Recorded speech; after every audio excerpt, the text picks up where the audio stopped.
Hello, everyone.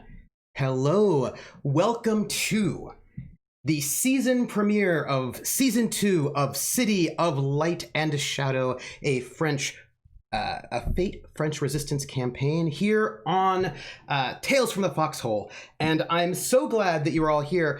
Sorry for the late start. It's our first episode of the season. We had a lot of tech to take care of behind the scenes, but tech is taken care of as far as I know.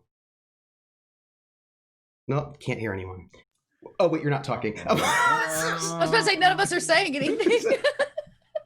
So, welcome back, everyone. I'm so glad to see you. It's season 2, and we have a lot of new things happening. And before we started, I thought I would give the intros, the greets, and the hello to everyone to let you all know what we're doing and what's happening. And I'm glad to see you all here. For those of you who have never been here before, welcome in. It's season 2. We have a new player, and so it's a great time for you to show up.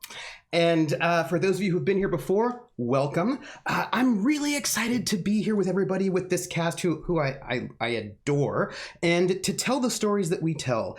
We tell stories in exciting ways. This show is using the Fate system, which is by Evil Hat Games. It's a really cool system that you can play in a lot of different ways, and we're playing it a little bit crunchy. As a GM, I'm inspired by Achtung Cthulhu, which has a Fate version, which is a bit grittier, a bit more hardcore, and we're sort of adapting, but there's a bit more Cthulhu in it than we have, because we have 0 Cthulhu as far as they know. Yet. That is not what I signed up for. If my nightmares start eating me, I'm gonna be so weirded out and mad at you. But also, I remember your nightmares did start eating you they a little bit. They really did. I think I still have split personality. We'll talk about that. Just a bit. So we're doing a little bit grittier. We have a faction. We are playing a game of agents who are undercover in occupied Paris fighting fascism.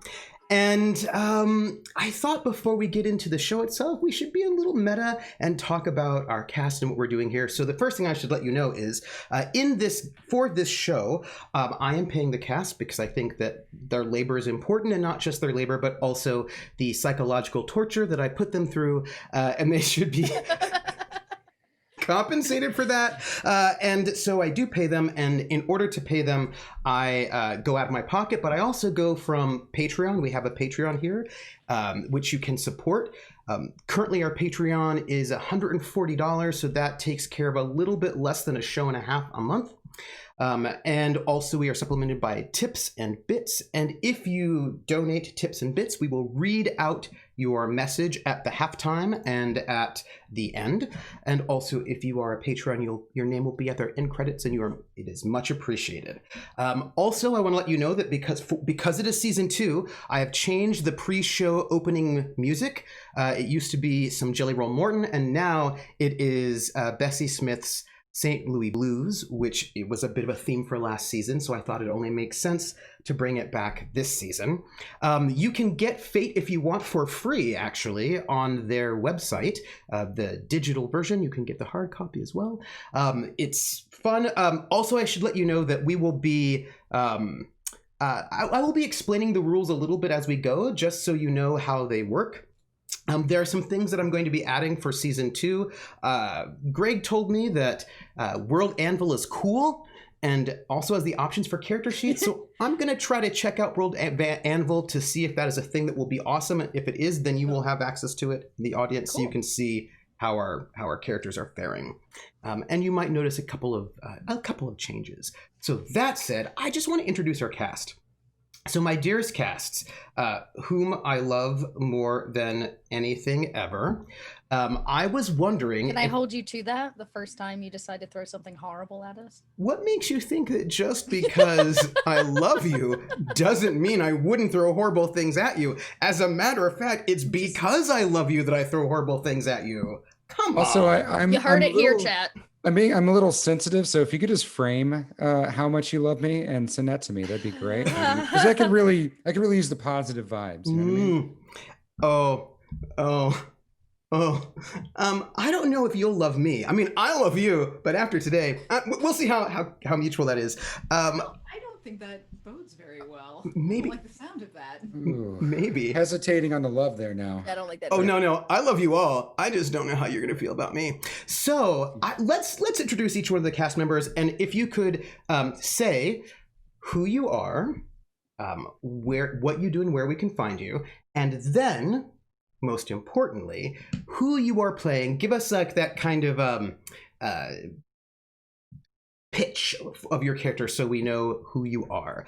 And let us start. We're going to go alphabetical. No, we're going to go reverse alphabetical because I want to save the newbie for last. And we will start with Rocket Fox. Who are you? What do you do? Where we can find you? And who are you playing? Who am I? What a way to start. Ooh, and more volume from you. Hello, everybody. I am Rocket Fox. I am an artist, a storyteller, a stream person, game person, artist, etc., etc. You can find me anywhere Rocket Foxes can be found, i.e. if you look up Rocket Fox anywhere, likely you will find me. And I am going to be playing Sylvie Moreau, returning for the second time. And she really started off as Could you just turn up? Could you speak louder, my dear, or turn up your volume? Can I? So she started off as a jazz singer, a sassy jazz singer who couldn't really stop herself when it came to speaking her mind. But after the events of last season, she still can't stop herself. But there's a little more of a purpose behind her now. There's a little more of a sense of drive going on with her going into this season, and a sense of wanting to connect things and having a little more purpose behind all of that. So that's kind of where we are with her. Also, more volume from you when you can. You're just a little. I will work on that. And then next up will be our little red dot. That me. Hi friends. I'm so excited to be back. That's all. I'm Dot. You can find me online as Little Red Dot in all of the places. Go search it, find it. I tell stories. I play games because I like to do that, and I try to spread joy everywhere I go. So here tonight, in clearly the most joyous time period of all, I will be playing Regina Berger, our on-site German who has a love of knowledge and information and women, and also has a little bit of a love for killing Nazis. She is our radio operator and assures that we get word back into from London, and she can be a bit of a deadeye if she has to be, or if she wants to be, or if she feels like it. She's feeling saucy. If she's feeling I don't know that saucy. Regina's ever felt saucy. I don't think that saucy is a word I would use to actually describe Regina. Pretty sure all of her dishes have no sauce on them. There's no sauce on any of her There's plates. just plain pasta with like chicken, and that's it. I got okay. Okay. So Regina's just the chicken, and just noodles and chicken. That's what I'm here to play. Yeah, I mean, I'm not gonna judge. I'm not gonna judge. Just maybe a little butter. Yeah, a little butter. Cream sauce, maybe. Oh, right? Hey, a cream Right? sauce. Hey, listen, I'm just saying our good doctor can help with all of that. I was gonna say the doctor's really the cream sauce. That's what Regina's here for. So why don't we go to our next player, our Stiver. Who are you? What do you do? Where we can find you? Where can we find you? And who do you play? Wow, that's a lot of questions. Oh, I'm I know. gonna get to them in order, hopefully. No, I won't, because I don't remember the order anymore. So my name is James Stiver. Hello, nice to meet you. You can find me as Holy Stiver on all things social media.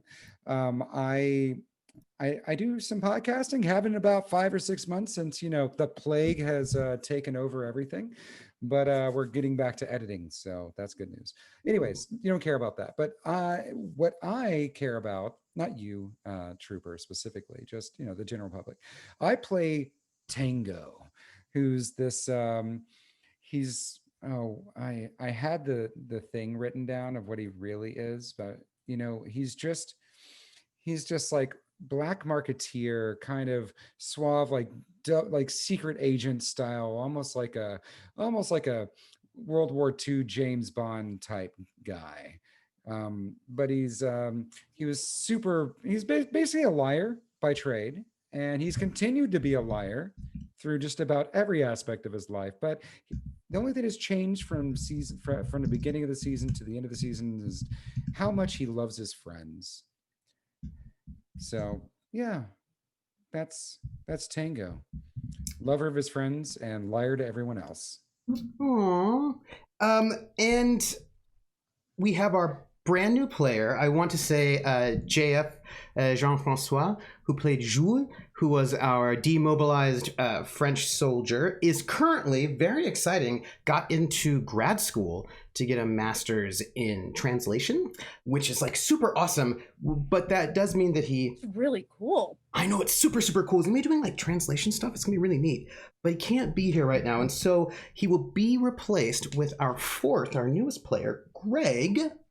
Who are you? What do you do? Where can we find you? But don't tell us who you're playing. Fantastic. I would like to, I'll add something else. I am incredibly excited and terrified to play this game. Everybody is intimidating in the most beautiful way. I am blessed to have been asked by Trooper to join this amazing cast. I cannot wait to get into this. To the point where the nerves have taken over. I feel like I am in the wings, and somebody has just said, "We've lost the spot. What are we going to do?" And someone says, "It'll work out. It's a mystery." And so here we go. My name is Greg Grimjack. I am on no social media, but I'm here for this game back in the French Resistance. And let's just play, Trooper. All right. Because can I say my character's name, or do you? Okay, you can say your character's name. That's fine. Oscar Müller. Oscar Müller. So, the one last thing I want to say is that we are using the fate system, and fate is fueled by fate points. The players get fate points oftentimes for getting into trouble. If their trouble aspects come into play, you know, if I mess with them a little bit, then they can get more fate points. They use them to get out of trouble, to help themselves. Now, between help us. Between season 1 and season 2, their faction, Bricktop's Brigade, because all of our group is based out of a cabaret in Montmartre, which is a jazz club called Bricktops, and that is used to be owned by a black lesbian named Bricktop, but she left Paris. She was like, I have got to go, and she left the club to her protege, Sylvie Moreau, who is now the proprietress of this cabaret. But that level up means they get a few more fate points on their own, which is great for them, but they don't get a lot. And there's a lot of trouble for them. And so there is the option for London, which would be all of you all, to help them out by giving them extra support. Now, I would like to point out that the way you do that is by using your extra credit, which are our stream points, and you're limited to only 4 per episode, and we might change how this goes a little bit, but at the moment all 4 have been donated, so London has supported. We have yes, London, 2 from thank you, Rissa, and 2 from Scabinac. And because it is important that you all see that this happens in person, because I feel like you should see it. Oh, okay, hang on. We're gonna take you over to to our map screen. It's, by the way, it's new. I hope you're excited by it. We've got a little new map screen there for you, and I'm going to now, one by one, give our group their extra fate points given from London, i.e. all of you. It's so beautiful. And I know, do you like it?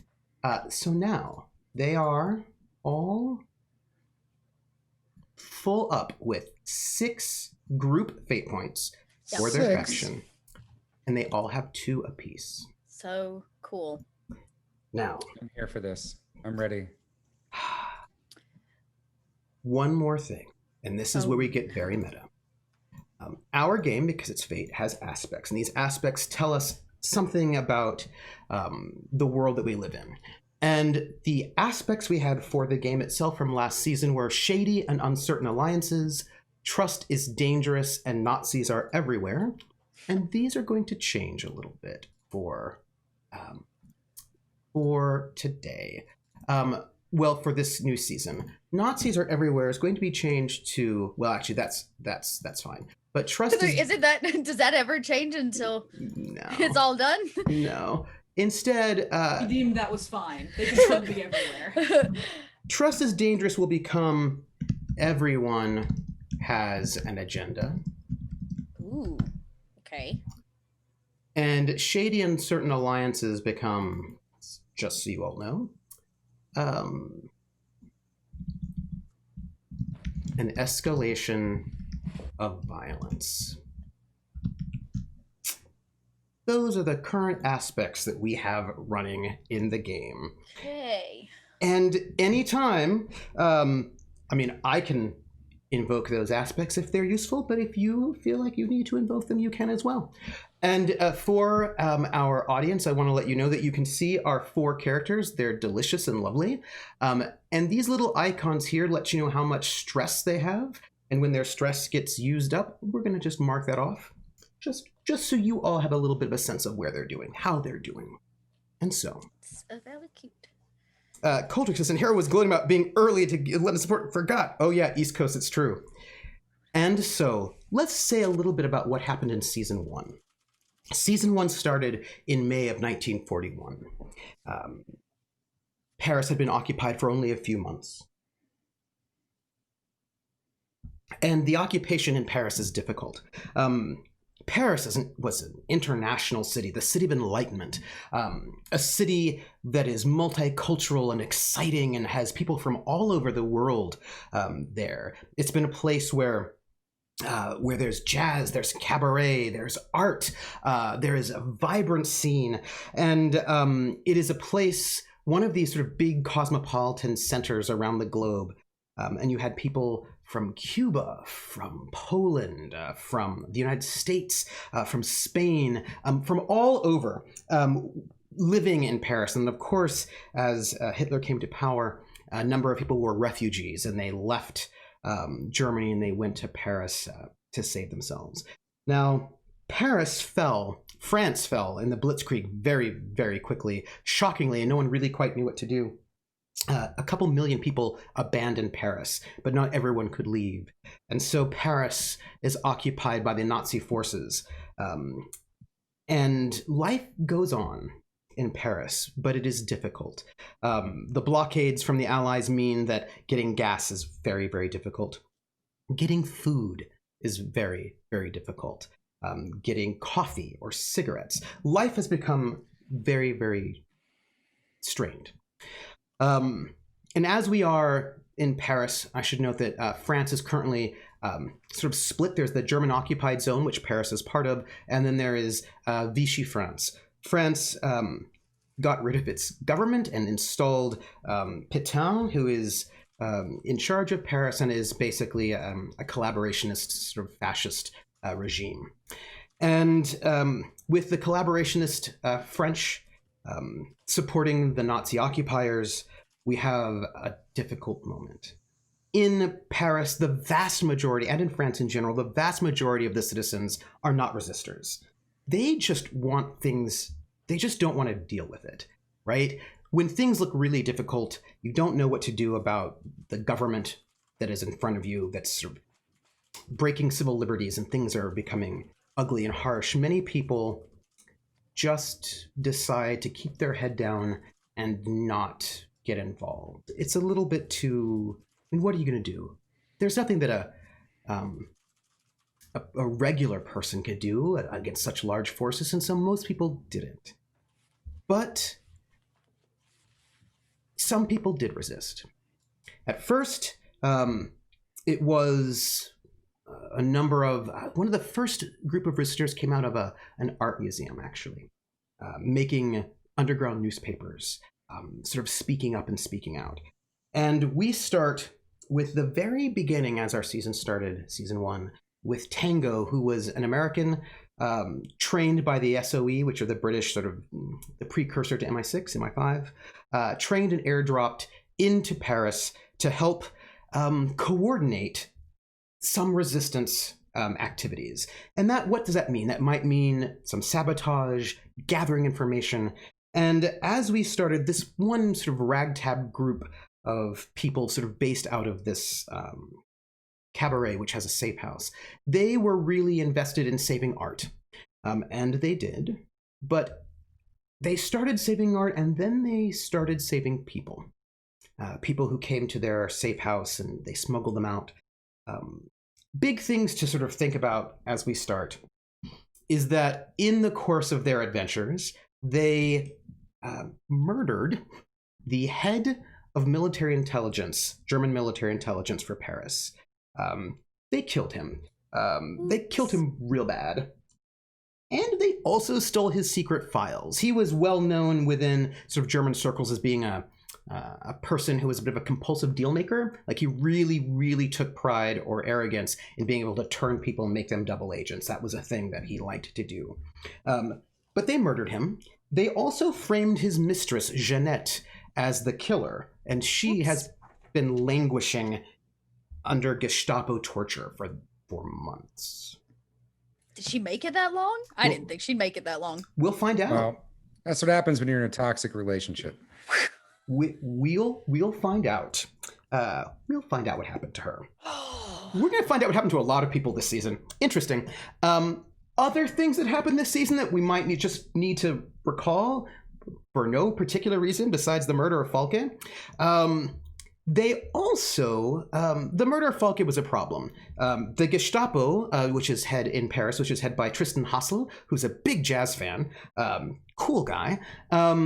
You know, he was in tension. He and military intelligence have tensions with each other and rivalries. And with the death of Falke, he took that as an opportunity to investigate the murder, which is why he was torturing Jeanette, to find out who the killer was so that he can look really good in the Gestapo. And one of the things he did was brought in someone named the Arctic Wolf.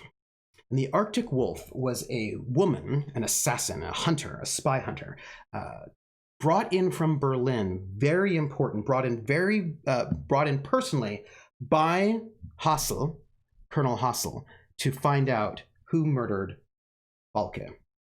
She, however, was circling in on our group a little bit.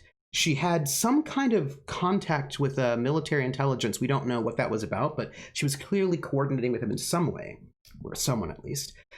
And she was found in Regina's old apartment. There was a bit of a tussle. She decided to escape, and Tango, who had never killed anyone before, rushed out in the middle of the street and shot her dead. There was one witness, a little old French woman, covered in blood and freaking out. Tango ran away to escape. Regina, the one who always does what needs to be done, shot this little old civilian. I killed her with arsenic. Oh yes, you're right. You killed her with arsenic. Sorry, you had a. I offered her a hanky to wipe her tears. A hanky to wipe her tears. Thank you, because Regina's also a bit of a chemist and likes to poison people, and poisoned her in the street, right there on the ground. Now, the Nazis have a hostage policy where if you kill a Nazi, they will kill 10 civilians, round them up, and then murder them. And so there's been a number of French civilians being murdered over and over, and that is still ongoing. There's been a bunch of resistance that way. One of the other things I suppose you should know is that Jules, who is one of our members who's not here, we'll talk about what happened to him, has cultivated an ally, a woman who is sort of a royalty. She's like a noble. She's a noble woman. She's a countess, and she has a big estate that the Nazis have just sort of taken over and are just staying in her estate right now, keeping her a little bit of a hostage. So she's forced to be a hostess to sort of German Nazi parties. And she is now an ally. Another ally is a French Jewish doctor who is now sort of come into the resistance and maybe might be dating our Regina a little bit, perhaps. We will see. We will see. We should also note a couple of things that might be important. Sylvie has had a boyfriend, a lover, someone very important to her, who was an artist, and he was Jewish, also Polish, I believe. And he was rounded up very early and sent away. He was brought back by Falke as part of some sort of scheme for leverage, and is currently, or was, the last time you heard, was currently sitting injured and not looking so good in the Drancy concentration camp right outside of Paris. So she has, or had, a loved one 2 months ago languishing in this concentration camp. And Tango murdered a serial killer, not doing well about that, but has made connections, our Tango, has made connections with a smuggler, a German military smuggler, and also with a German soldier named Dirk, who's just a regular Joe. And I think the last thing you should probably know, our audience, is that they learned that the Germans were working on a very secret weapon. Not a kind of regular mustard gas from World War I, but something brand new, something that has not happened before, something that we would call a nerve agent, taboon, and then sarin gas, which was created by some scientists, but also Regina's father, who was a famous chemist. And London asked her to go and kill this chemist. And she did. Her dad just shot him. On a date, nonetheless. On a date. Yeah, it was like... I took her along. And then your last cast of characters is there's a young man named Luke, who is, or was, a bit of a gang member, is connected to a group of sort of like mafia types, criminals that are good for cleaning up mistakes, and they are also a bit of an ally to the group. And as we left our group, having destroyed this secret chemical experimental lab outside of Paris, our dear Sylvie was kidnapped. Well, kidnapped's not the right word, was captured by the Gestapo, by Tristan Hassel, her best fan, her biggest fan. And she was tortured for about a day while he was trying to figure out what is going on with this group based on this cabaret. And he was torturing her a little bit. Our players, our team, they were all kind of busy with their own life. They kind of didn't realize she didn't come into work that night because they didn't come into work that night. And the next day they weren't really thinking about her because, maybe they didn't realize that if somebody doesn't show up for work, you should maybe freak out because you're all resistance. But then they realized that maybe it's a problem. They found out that she was being held by the Gestapo in their headquarters. And they hatched a plan to get her out. A plan that will have a large impact on their lives for season 2. And the plan was they just walked up to Gestapo headquarters, just walked right on in and said, hey, we would like Sylvie Moreau back. And they're like, excuse me, we're thank you for visiting us in our torture place. Best plan ever. I'm sorry, I just got to interrupt. It was the best plan we have ever had. Come up with. I mean, and we got some really nonsense, y'all. And Tango was like, yeah, we know. We are double agents for military intelligence. We work for Falke, who was murdered, and all his secret files are currently missing because Regina has copies. But no, I got rid of those. They're all. I thought you had microfiche of them. I thought you had. I do. I do have negatives. Yeah, you have negatives. You burn the files, but you have the negatives. You're giving all my secrets away. You have them, and so they said to themselves. They said to the head of the Gestapo that they are double agents and they work for military intelligence, and they had some really great forged documents because our Tango is a master forger, and Colonel Hassel, Tristan, was like, looked at the paperwork, looks really good, it's very convincing. Could not call Falke to confirm because Falke was dead. He couldn't ask the temporary person in charge to check the records because the records were stolen. So, with no way to prove that this was not the case, he let her go. And our crew brought her back home, and they ended in May in a space where they have pulled the wool over the German eyes. And we will begin episode 1 with a montage. Everybody wants a montage to just see how our agents have been doing for the 2 months in between the end of season 1 and the beginning of season 2. And the 2 months is there so that everybody clears all their consequences and stress and everybody gets to start fresh. Cool. And so let's think, what were we all doing? Let's start with a question. Tango. Oh dear. You know Dirk, the fellow that you cultivated, regular soldier, German soldier, just a guy young. Became friends with at a certain point. Became friends with him. He helped me out at a rough spot. I remember now. In a very rough spot. It's been a minute, so forgive my memory on the subject. But go on. It was a very rough spot. You were smuggling people into the city after escaping some hard times. Mm-hmm. And he happened to be the guard on the checkpoint because a fate point was spent to make that so. Mm-hmm. And he let you all through, even though he knew that you were smuggling people in. And if I remember correctly, he was basically saying not all Nazis are, I don't know. Not all Germans are Nazis as well. Yeah, not all Germans are Nazis. I get you. And he let you in.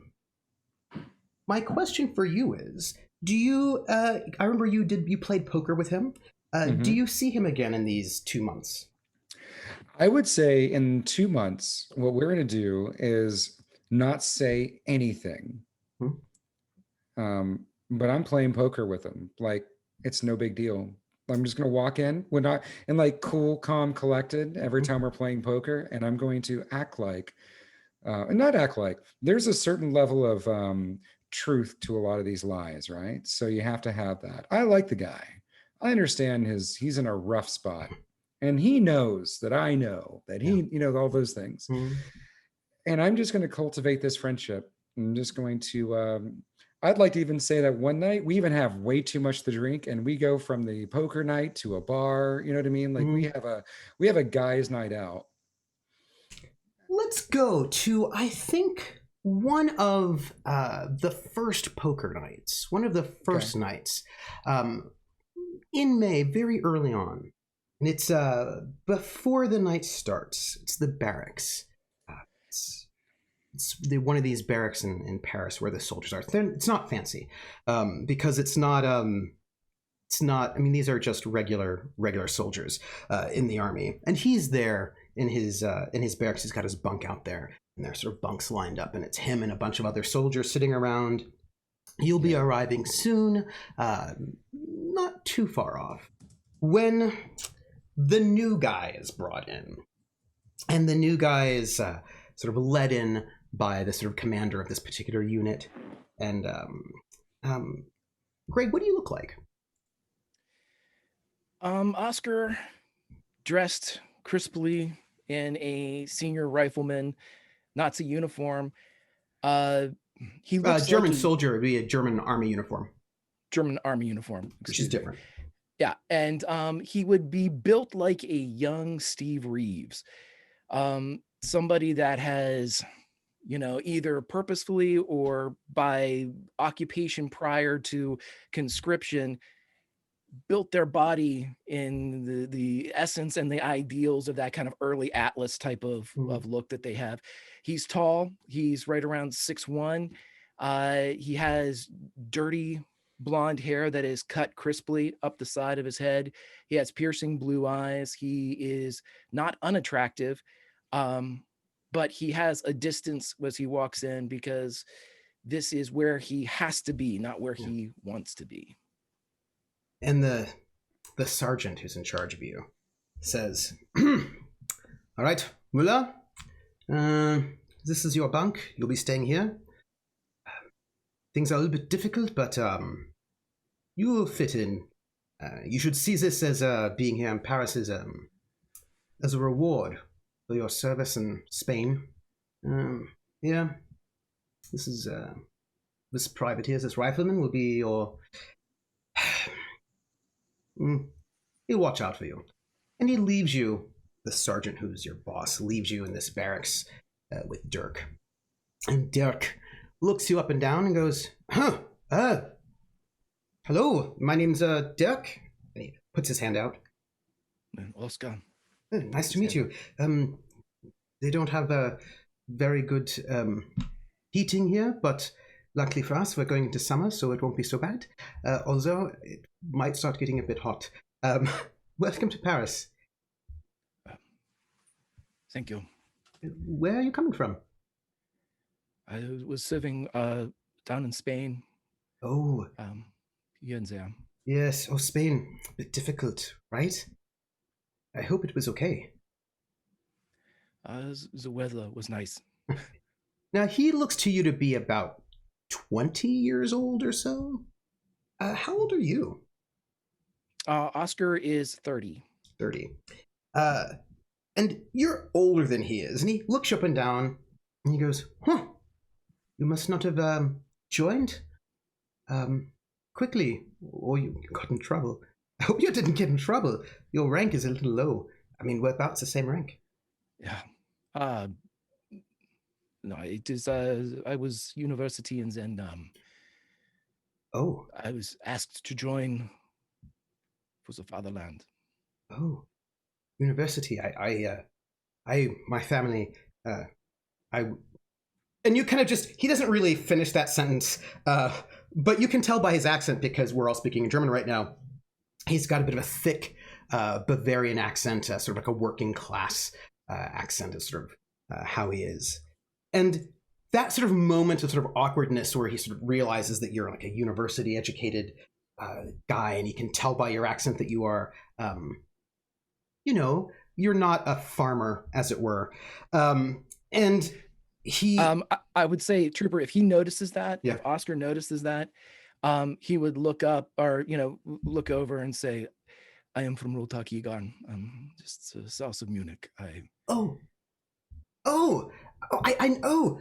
And he's sort of excited. He goes, I miss home a lot. I'm actually from a very small place. It's Eichach. It's this very small town. And he's very excited. I'll tell you what. I'm going out. I have a friend coming to play poker with us tonight. Would you like to join? Of course, sure. It's something to pass the time before we go on guard duty. I imagine if you're here with me in this unit, let me tell you what we're going to do. You'll probably come on a patrol with me. We patrol the city, the streets. We make checkpoints. All we do is just make sure the city is safe. You have to watch out, because I don't know. There's been a lot of violence recently here in the cities. Some resistance members have been coming around. There's been shooting in the streets. It's been a lot of danger, actually, and hopefully it'll get a little bit better, but everyone's a little bit nervous. There have been some assassinations, and so we all have to be a little bit on guard, and I don't know if you've heard, but they're bringing in more people. I suppose you're one of them. They want a lot more troops in Paris. Yes, it's heard that the people are upset because perhaps it has something to do with the soldiers walking around with machine guns. Oh. Huh. And it was as if that might not have occurred to him at that moment, because he's one of those soldiers with a machine gun. He's like, oh, maybe. Huh. And it's about that time when the table starts getting set up for the poker, as people are sort of moving in and out, and our tango arrives. And At this point, Tango no longer has his banana shirt because James no longer has his banana shirt for some reason. So Tango's new look is a bit like 2020, no. damn you 2020, you took the banana shirt. Okay. But he's wearing a just a t-shirt, like with a rolled up pack of cigarettes on the side. And just some pants. But he's already this is a little bit later in the day, right? Mm-hmm. It's around like 5. About 5. So clearly he's already a little intoxicated and probably coming in with a cigarette in his hand. I did not write it down, and I'm so sorry. I forgot what fake name you used for him. It was something very awesome. For Tango? Yes. Derek? Crap. Yeah. Anyone in the chat know what I used for Tango? Because oh wait, hold on. I have some notes here. Were you I think you might have been Dieter, right? Were you a Dieter? Sounds very familiar to me. That feels familiar to me as well. Yeah, I have a note that says Dieter. Yes. And I don't know what that means. You were, that's it. That's it. Yeah, you were Dieter. I remember. See, I'm actually pretty good. You're good at this. Okay. Thank you, everyone. Chat, you let me down. None of you knew. But it's fine. And Dirk waves you in. He goes, Oscar, this is my friend Dieter. He's a civilian. He's a German. He lives here in Paris, and he's a friend. And in German. Dieter von Strauss was your name. Thank you, Cold Drink. Dieter von Strauss. I love it. Thanks, Past James. All right. So I'm coming in like, hello there, Oscar. And it's in German. I just can't do German, or you would all make fun of me. Nice to meet you. You're new to the group? I just arrived today, and he would offer his hand. Oh. Nice to meet you, Dieter. Oh, and a hearty handshake. It's like, well, if you need a tour of the city, you just let me know. Yeah. Someone without the machine gun might be preferable. Mm-hmm. Yeah, I don't like machine guns very much. They're not really my style. They're not my thing, So, yeah. But if you want to carry it around, go for it. Yeah, I'd love to show you around the city sometime. And Dirk seems a little uncomfortable because he seems, how do I put this? Conflicted about the machine gun conversation, and he's not quite certain what to do about it, right? Like, it's not he's not like, oh, but machine guns are great, but it's also he's like, well, but I have to carry one, so he's just in a little bit of a he's like, I'm an enthusiast, but yeah, okay, yeah.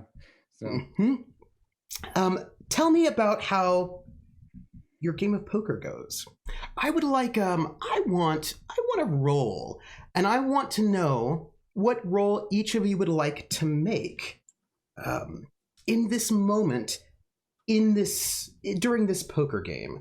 I think that our Dieter would like to roll.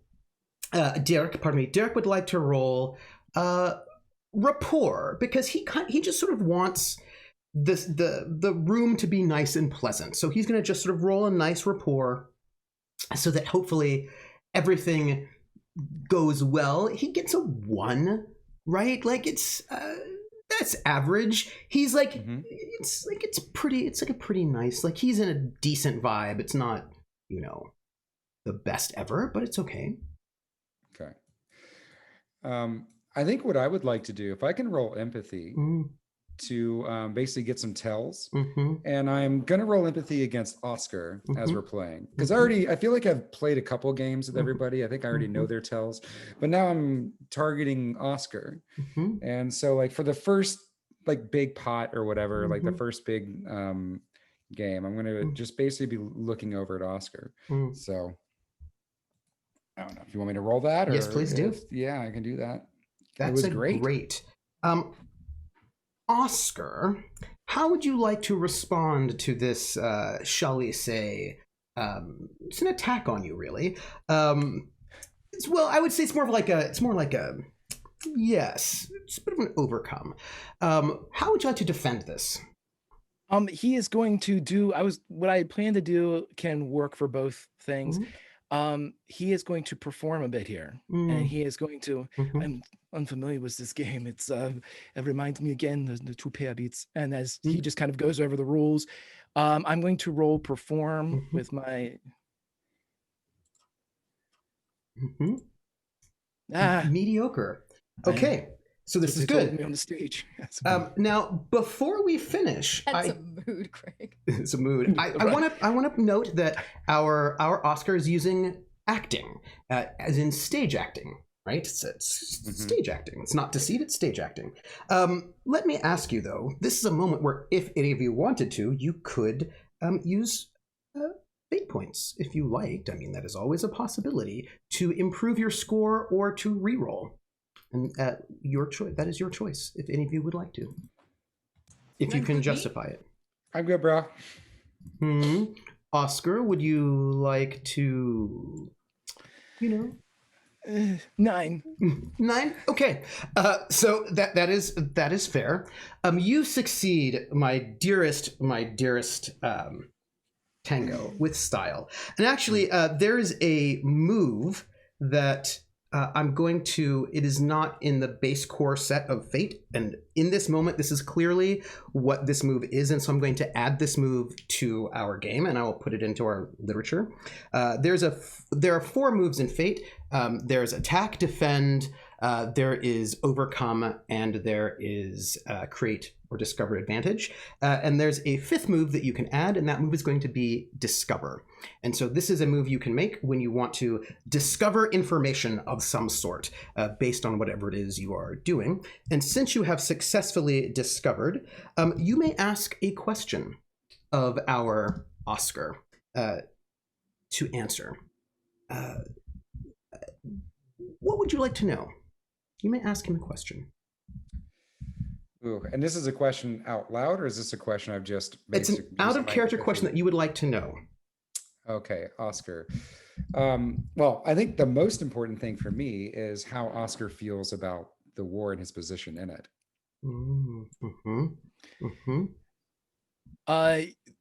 You would be able to glean from just casual conversation that he is not happy to be here. Okay. He is melancholy, if we're being dramatic. Okay. So at that point, wait, because you succeeded with style. Oh, sorry. You have the choice of either asking a follow-up question or getting a boost. I think I would like to get a follow question would be, how does he feel about the soldiers around him right now? As in, like, it's hard to glean it, I guess, but I guess the overall is, does he feel like these are going to become friends? I know he's uncomfortable being here in general, but does it feel like he's going to buddy up with people, or is it like he's just here because it was something to do? That type of thing. I'll tell you this, it's almost kind of shown in the cards and the way he's playing the game. You would be able to tell, I'm assuming I'm not reading too much into this, that he's throwing away good hands, that he's deliberately losing when he might have a position of strength in the hand that he has. It's not so much that it's in an effort to make friends. It's more not necessarily indifference, but just hoping that maybe he isn't asked too much to play this game, that he's, either seen as mediocre, not that good, has too many tells, not too much fun to be with. You catch that kind of coming off of him, that not in, like I said, not indifference, but just kind of like a deliberate boredom. I'm gonna say, Oscar, do you smoke? Yeah. I'm gonna take the pack of cigarettes off, and I'm going to reach over and just toss him a cigarette, and then I'm going to. I would just like to imagine that our place has little packs of matches. Yeah. So I'm going to also toss him a pack of matches, And I'm going to point to the matches and just be like, oh, and by the way, you should come out sometime to that place. Oh, Sylvie, I'm trying to remember the name. real will quick. you describe what Bricktop's Bricktop Brigade, box of yeah. matches looks like? The match books for your club. So they are little boxes. They're super cute because they were in existence before all of this nonsense went down. But the outer cover is a nice, kind of a deep red, and in a gold kind of script, it says Bricktops across it. And it has a couple little music notes adorning around the word. I say, I work over at Bricktops. You seem like the kind of guy who might be interested in interesting music, like jazz and things you wouldn't normally get elsewhere. And I think you'd fit in. you would see Oscar take the offered matches, nod in appreciation, almost a conflict between his eyes as there's a question that surfaces several times. Mhm. And then finally he goes ahead and asks it, what makes you think that I am someone that would appreciate this music? Because you're playing pretty chaotically right now. And I think that Which surprises Dirk. Dirk is like, huh? Yeah.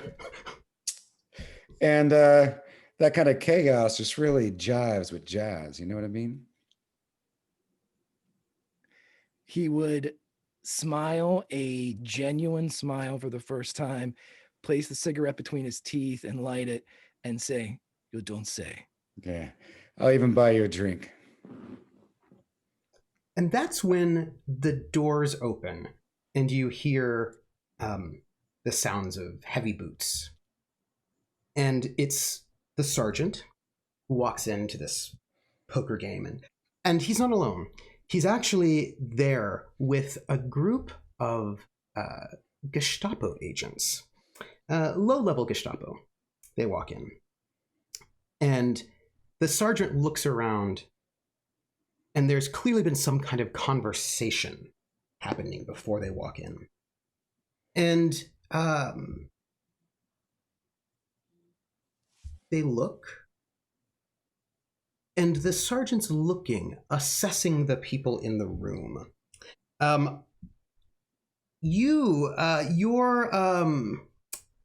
Oscar, your character sheet, what is your high concept? My high concept is, let me make sure I can read it correctly. German theater student conscripted into military service. I feel like, because of this, I'm going to give you a compel, if you don't mind. I'm going to offer you a compel. Would you like a fate point? And it starts. Would you like one? I wouldn't like one, Trooper. I'd love one. All right, then. I'm just going to give you a fate point. I'm going to give you one as a present, because I thought you might like one. Here you go. Here's a fate point. And that fate point is pinging off of you being conscripted into service. And the sergeant looks at all the new people, many of whom he already knows and has already built a relationship with, and he doesn't know so well. And so he points at you, and this Gestapo sort of officer walks up and goes, "You! Jawohl. Get up! Stand up." Yeah, he would stand up. As soon as he saw that, he would stand up. I hope you have not unpacked." As luck would have it, I have not. Good, you're being transferred. We've lost some people in Gestapo headquarters. You will now be a guard for us. Let's go. Yeah. And he would go over and collect his duffel bag, his pack and his briefcase that he has, and walk by the poker table. Would have liked to have heard some of that jazz. I think you will. And you are transferred out of this barracks of regular soldiers, and you will be sent off to be a guard at the Gestapo headquarters. I'm not sure that was worth a fate point. Oh, I feel like you having to work for Gestapo is super worth a fate point. Yes, I mean for me it is. Regina, something about a montage. What have you been doing in these 2 months? Let's say in June. Okay. Well, I'm still living in my hidey hole, my basement shindig. I don't even know, what do we call it? You have this lovely. It was a brewery, yeah. Yep, it was an old brewery that was turned into like a sort of like a bohemian apartment that's this sort of pair of expat lesbians lived in. Fine word for it. It's a dungeon. And there's a dungeon. I imagine, okay, so this is too much. So I imagine there's a few things. The space is a little more organized. Like things now have a little bit more of a place. The torture corner is a little bit more outfitted, no doubt. I probably would have made sure I now have like things like running water. There's like a shower and some other things that just weren't there. Because she didn't think she was coming back. And she still sleeps inside of one of the leftover like keg barrels. I think alone still. I still think that she sleeps alone. And she gets up. You notice she's chopped off a lot of her hair. Some of the length of it, probably with a knife herself. Unkempt is not the right word, but you can tell that she's not trying as hard. It's a little yeah. Can I push back? Yeah. Well, let us say it's a moment. This would either be in the basement of Bricktop's, or it would be at your place. Okay. Or perhaps at your friend the doctor's place. Where would you like it to be? Like what to be? My like daily routine? No, this scene that's going to happen right now after you've cut off your hair. Oh,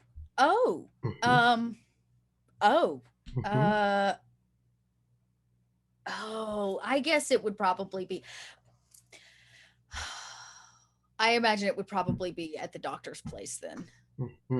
Probably is the only one that has a mirror or something shiny that I could do it in. Because Regina definitely doesn't have a mirror in the dungeon. So I would say this is after you've already cut your hair yourself. And you are perhaps at Dr. Hannah Roth's place? Sure, yeah. And when you arrive at her apartment, which is a nice apartment, she's a doctor, she seems distressed. Over my hair? You don't know. She seems distressed. Okay, well, Regina wouldn't jump to the hair conclusion first. I knock, as to no surprise. When she opens the door, she opens it with kind of a mix of alarm but cool, right? As if everything's gonna be fine, but you can tell she's stressed out about opening the door. And when the minute she sees you, she relaxes a little bit, but you can tell she's still agitated. Oh, I have dinner ready. You made dinner? Yes, you don't eat enough. I enter awkwardly. Is there something wrong with the dinner? You seem distressed. And it is June the 2nd, let's say, at this point in time. So, okay. So it's been like a couple of weeks. And you can smell, which is probably like a coq au vin, right? So like a really sort of delicious chicken and wine cooking. And there's sort of some candles on the table. There's some wine glasses set out. It is Very formal. It's quite formal. It's very nice. Okay, now Regina's feeling a little underdressed in her pants and chopped off hair. Okay. And she looks nice. She doesn't look super fancy, but she looks a little dressed up. Her makeup's done. And everything looks so beautiful in this room, but she seems something's off. Something is off. Looks nice, I reassure her. What did you do with your hair? I chopped it off. You are distressed about my hair. No. No, but come, let me fix it. What? Fix it? Yes. I'm very confused. Like, she's chopping off hair, right? I imagine she like pulled up her hair and was just like. She will lead you to her dressing table, and she will gesture. Okay. Regina will have a seat. And she will pull out some scissors, and very slowly and with a lot of detail, as if this one moment is the most important moment in her life, will very carefully recut your hair so that it looks much nicer. That's very kind of her. Regina sits in silence because we're close and it's awkward. It's always awkward. So since you're taking a while, would you like to tell me what's actually wrong? Regina,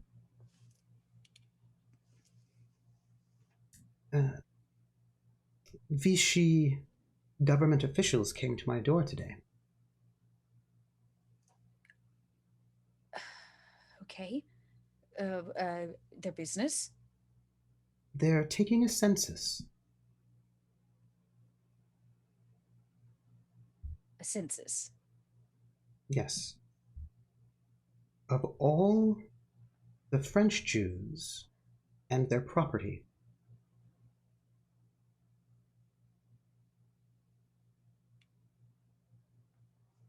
And you gave them what they sought? I did. I had to.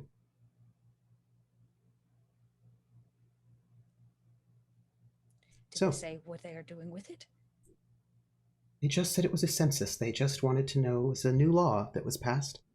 Apparently it's happening all across France. They just want to know where all the Jews live and what property they own. They walked in and they looked at, and she points to a painting. They recorded all of my art, all of my goods, everything I own. They have on a list.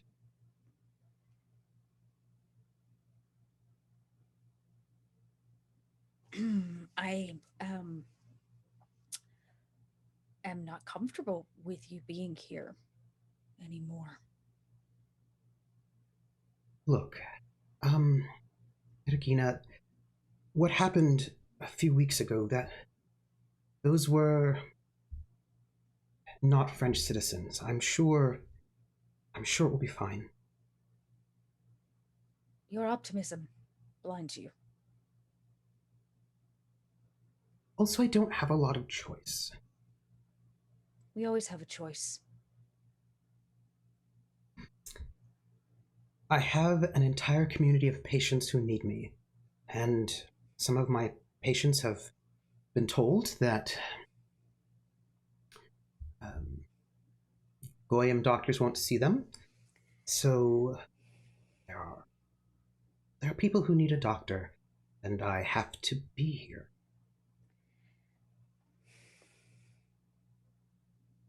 And what if they round you up? Or your patients? We cannot evacuate an entire city.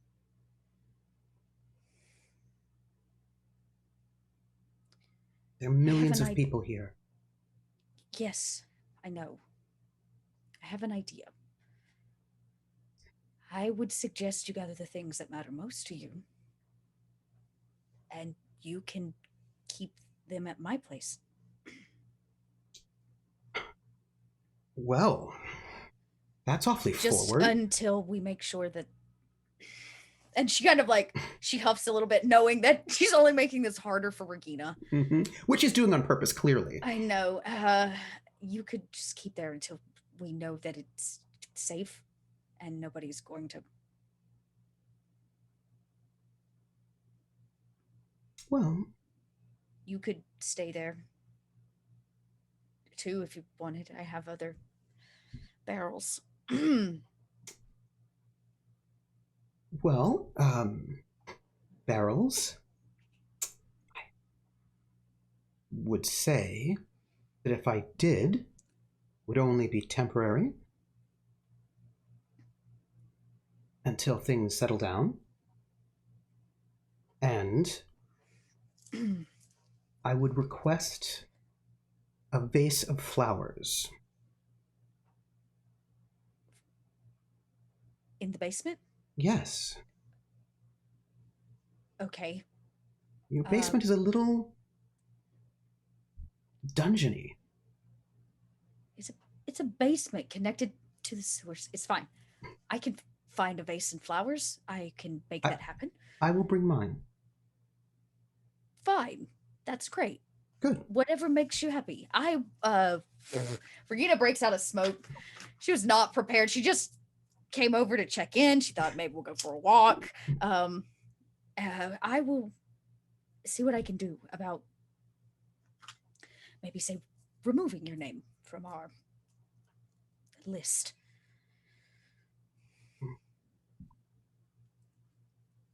Look, we both have very difficult work to do, and it's important work. Well, neither of us can do it if they're rounding people up. Well, the last time they rounded someone up, there was protest, and people didn't like it, and maybe they won't. And then she just all of a sudden looks very distressed. Like that kind of, she was sort of a little bit doctorly about it all, right? Yeah. And then it just sort of deflates a little bit. She says, it's just, there were so many of them at the door, and they just walked through and they looked at everything I owned. I still feel dirty. Like I said, you should only be here during daytime hours, and the rest of the time you can stay at the club with us. All right. There's a little security there. I roll my eyes knowing that that's only half the truth. And she just sort of fixes your hair a little bit. And she kind of just lets her hand sort of linger on your shoulder. And she says, well, I wouldn't want... Dinner's ready. Well... And I kind of get up and I guess I join her rather quietly at the table. It's kind of that moment of like, Regina feels that she needs to do something, but she's not exactly sure what she can do in the moment. Regina. Yes. Thank you for the offer. I will say yes. But I'm only saying yes because, well, I wouldn't normally spend my time sleeping in a dungeon basement connected to the sewers of Paris, which has quite a bit of a smell, I must say. But I feel like the company makes it worth it. Well, then I guess I should work on my manners so that I can be better company.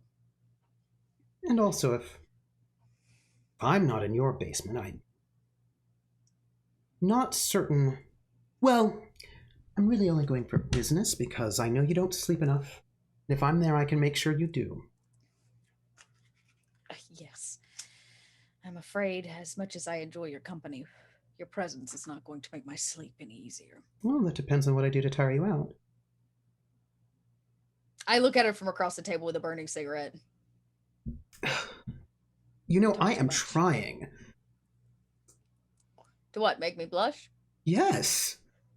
Also, I'm flirting with you. Oh. Regina. Regina kind of shrugs like, I don't know what you want from me. You knew what you were getting into. Our first date, I killed my father. Like, It's true. We'll work on it.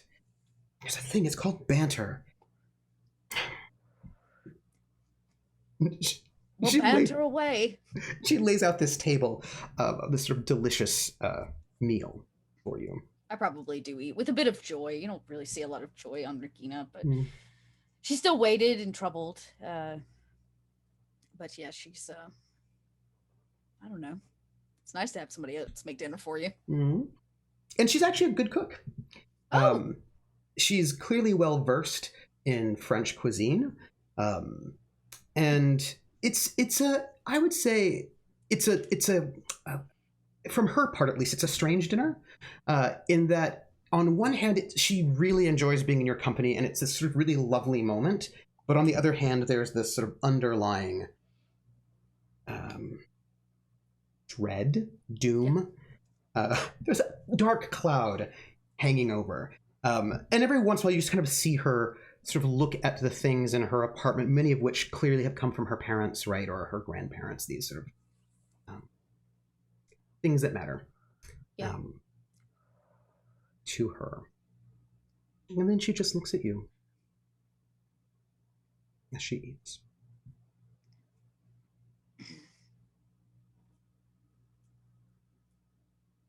Regina sits in silence. She might say, it's very good. Like assure her, but that's about it.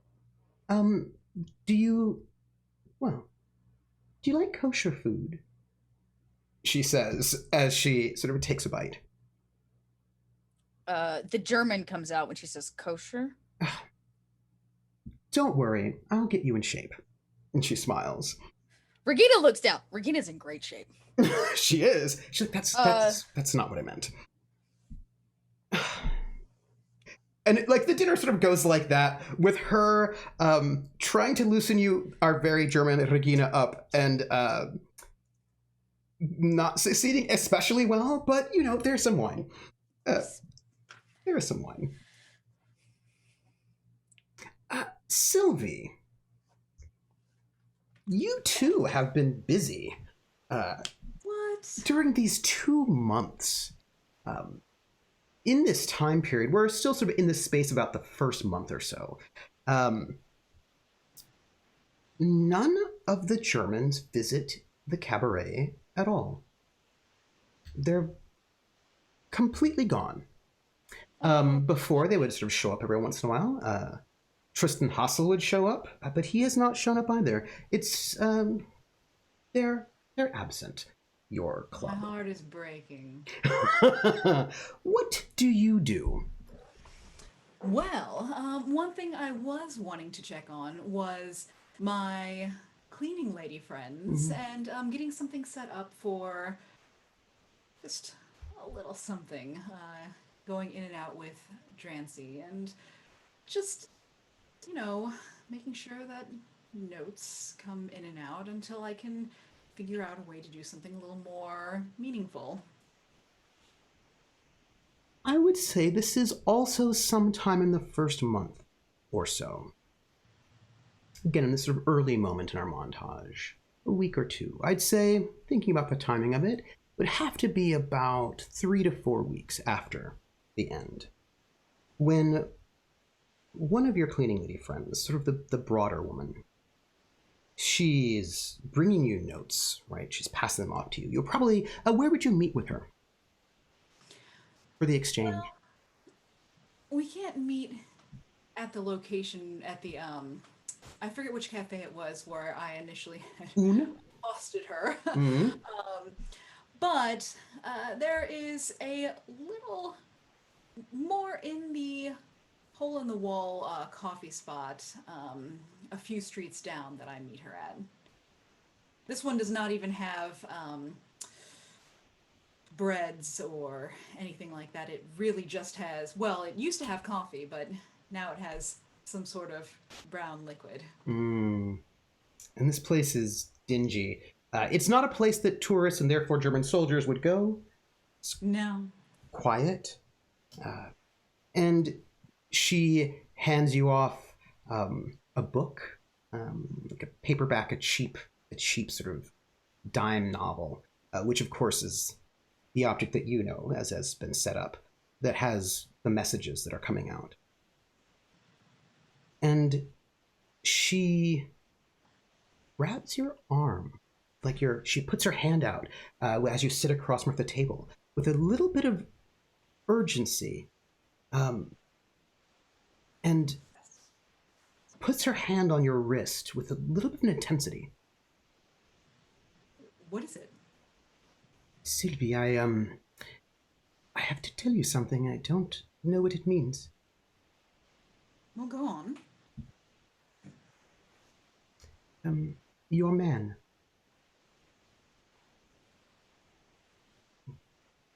Your fellow? In Drancy?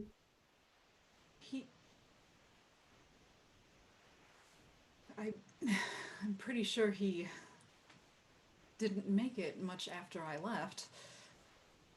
No. That's not what I wanted to tell you.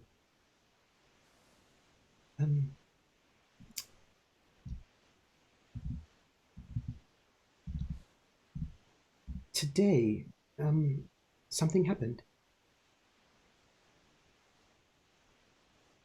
I saw it. I don't know what it means. Well, go on. Don't be frightened. There's no one else here. You know that the camp is run by the gendarmes, the French police? I'm aware. German military came into the camp today.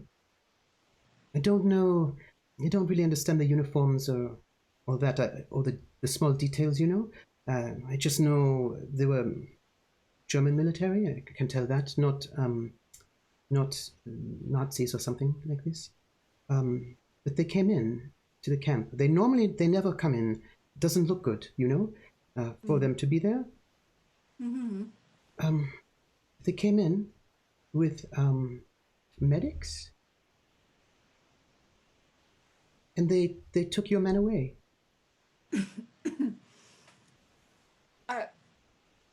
When was this exactly? This morning, when I was working. When you say took him away, not took hit. Tell, my dear, tell me exactly what it is you saw. Well, I was cleaning, and he was in that room, coughing up blood, not doing well. Ever since you came, he has been holding on. He has not. I would say that a lesser man would have perhaps died, but he has held on all of these weeks. They've not fed him well, they've not treated him well. I don't know how he has survived this long, but he has gotten thinner, and I think maybe, I don't know, I could not really speak with him, but he did not look good. But there are many in the camp that do not look good right now, I must say. But then, German soldiers came. There was a woman with them. A woman? Yes. Go on. She looked like a secretary, maybe? She looked like a secretary. But she came in with them. There were 4 soldiers, and it looks like 2 doctors or medics, maybe? And this woman who looked like a secretary. And they came in, who seemed very important. And they walked up, they went directly to him, And the two medics, they looked at him, his health. And they did not look happy. She did not look happy. She looked very angry indeed, this woman. I think she yelled a bit, but I don't understand German. She yelled a bit at the gendarme. She was very angry at the state of him. And then they very carefully picked him up. He could not walk on his own. And they took him out of there.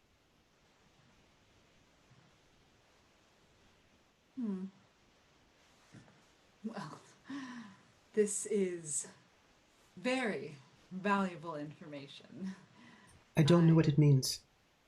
No, of course not, my dear. It's not for you to know, but it is indeed for you to pass on, and I greatly appreciate it. But that's all I know. I thought you would want to know. Of course. No, this is wonderfully valuable. Thank you so much. And before you go, never refer to him where anyone else can hear as my man. I'm sorry. An easy mistake to make.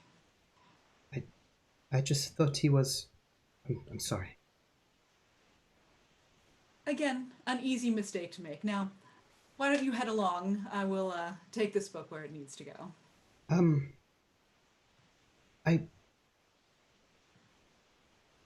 I want you to know that I was the one who told your friends that you were being held. I was cleaning and I saw you, and I immediately came and told them. I'm glad you're back. They got you. My dear, I didn't realize. What is your name again? She smiles. Brigitte.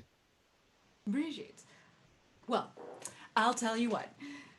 Come down to Bricktop sometime, and I will treat you to one of our best drinks and a seat right up front. How's that sound? And she smiles, but she looks at you. And you can tell that when she sees you, she does not see glamour. Because she's seen you not glamorous. And she looks at you with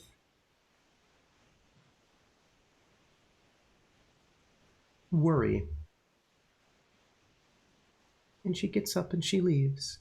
But before she walks out the door, she just looks back. And it's that lingering look of worry, of hoping you'll be okay.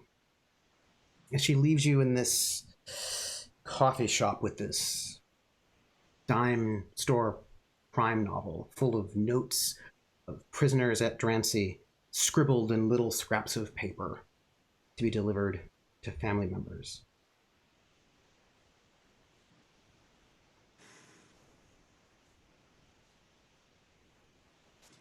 Well, Sylvie at this point will get up and take it where it needs to go. But first she's going to go through it to take out any that don't have obvious destinations and take them and keep them with her, as she's been doing. Where have you kept your monument to messages? And these messages are little messages. They're not to anyone. They are statements of existence. I am from. This is what I did. This is what I loved. And I am here. Well, it's been a little while since the message system has gotten started. So initially, when it was just a few, she was keeping them on her, but then it became more than a few. So then she transferred some into the bottom part of her jewelry box, but then there was more than that. So she then transferred them to a panel beneath her unmentionable drawer. And which is where she's put all of them now, because it did occur to her after the whole incident with that person who whisked her away for the unpleasant kind of torture. she figured she probably shouldn't have them on her, so she put all of them into the little under drawer. So, speaking of torture, Speaking of torture, let's check in on one more person before we do our break. oh. Let's find out how Jeanette is doing. Oh, Who is still alive, our Jeanette? Sorry, Jeanette. She will not be the same as she ever gets out. Jeanette is in 84 Avenue Foch, the Gestapo headquarters, where our dear Sylvie also had been. And at this moment, she is in one of the cells, the holding cells. It's quiet. She's alone. And this is very early on, still in our montage. And Tristan Hassel, our colonel, has gotten tired of torturing her himself. He has become bored with not getting anything interesting from her. And so he is in his office, and he's speaking to a man, a younger man,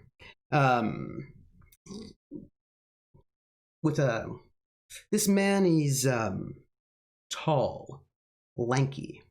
He's got very hungry eyes, sort of a German man with sort of a sandy brown hair.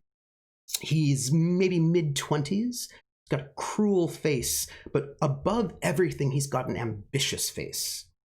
And he is sitting there. If any of you were in this room, which you are not, you could tell that he's not particularly high-ranking, though he is an officer. The sort of the equivalent of a lieutenant, perhaps. And he just sort of sneers at Tristan Hassel and says, "It seems you have not gotten information from the only lead you have in the murder of Colonel Falke. That's unfortunate." And Hassel goes, "Indeed it is. Well, clearly, my approach has not been effective, and so I leave her to you. You are one of the bright stars in the Gestapo, and I am proud to have you here in my office and to perhaps see what you can do. If you can get information out of her in your ways, this will be good for all of us. I wish you luck. Go, you know what cell she's in." Yes. And this man, tall, reedy, walks out of Tristan's office on the top floor. He moves down the hallway towards where our Jeanette would be. But in this moment, as he's walking in another part of the building, a new recruit is brought in. One Oscar Müller. And he's being led in by his new boss. His boss goes, "Müller, you are not Gestapo, you are just..." He looks at you and he says it with the utmost disdain. "The army, we would normally have our own people here guarding, but I suppose with the difficulty with staffing, the most menial jobs should go to, well, your job is to stand guard. We're going to put you in charge of picks up a clipboard. Remember, Jeanette is her name. You'll be in that room. Just make sure that whoever's interrogating her is kept safe from her in case she decides to attack him. Also, make sure she does not escape. Keep her in line. Normally, you wouldn't need to do much, but this is very important. Since you are not Gestapo, whatever you hear in that room, you forget. You understand me? Jawohl. You have no eyes, you have no ears. Do you understand? Jawohl. You have no opinion. Jawohl. Good. You follow orders. And he just sort of, you can tell that he thinks you are scum because you are not Gestapo. You are just some. And I have to say, you are kind of old to be a private first class, a rifleman. And that says to him, you are not an enthusiastic party member. Because if you were, you would not be some 30-year-old like private first class, and also your army. And he doesn't like you. And he leads you down this hallway to this room. And he opens the room, and it's a cell. And the cell is sort of empty except for one woman. And she is not sitting on anything. She's huddled in the corner. You can barely make out her features. But there's a table and 2 chairs. And you think at one point in time she must have dyed her hair blonde, but the hair's all grown out. And so parts of it, the bottom half of her hair is blonde, and the top half is sort of a brunette, sort of a dirty brown. But the hair is grimy and frayed and brittle. And she is frayed and brittle. She's wearing a fancy dress, as if she had been to a party. But the dress smells and is soiled and is ripped. And there are stains of blood all over it. You can tell that she was once beautiful. She seems to be 18 or 19 years old. And she breathes heavily. And she doesn't even move when you walk in. And the man who brings you there says, "Just stand the corner. Wait." And he leaves you alone in this room with her until the interrogator comes. She doesn't even move with you standing there. She's young.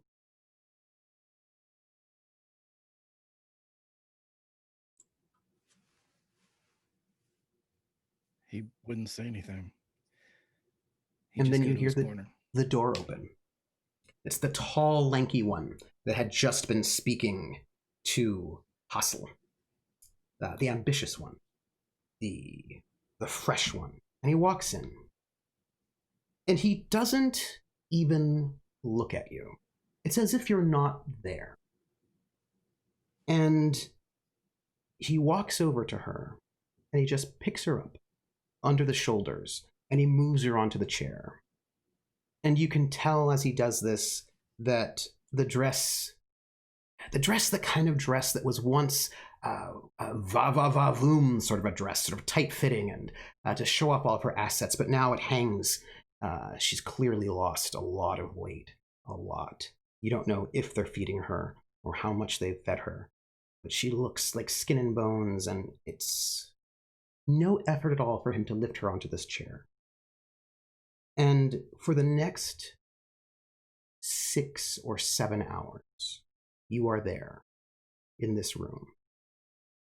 I'm going to ask you, the first hour, he does not speak to her, but he beats her.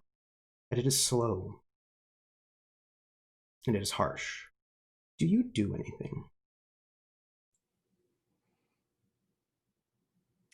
Every fiber of Greg's being wants to say he does something, but Oscar cannot. For the second hour, he tortures her. And there are little splashes of blood that hit your cheek. Do you do anything?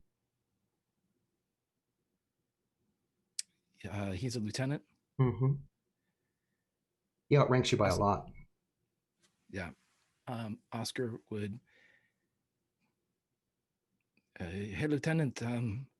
He looks at you the minute you speak as if you are garbage, and as if it is an insult that you interrupt his art.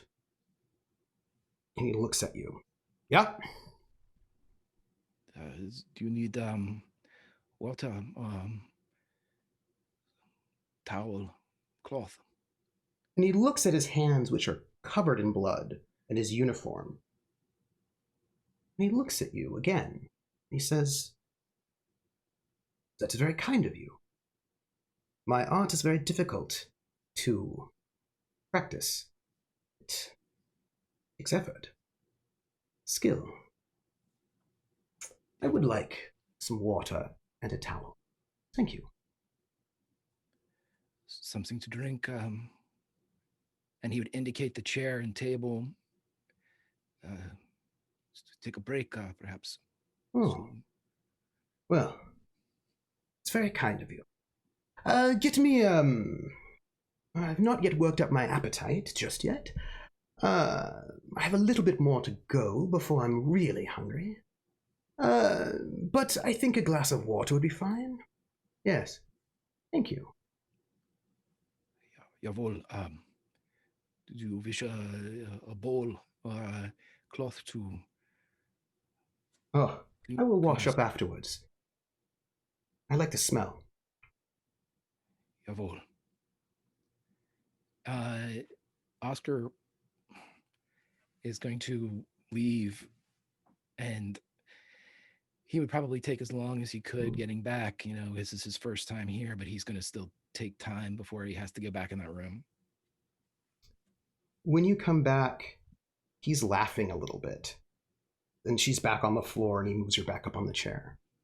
And he takes the glass of water, and he drinks it, and of course, blood stains get on the glass. And he seems to be having such a lovely time. And he chuckles, and he goes, "You, Private, do you like music?" 9. Oh, that's a shame.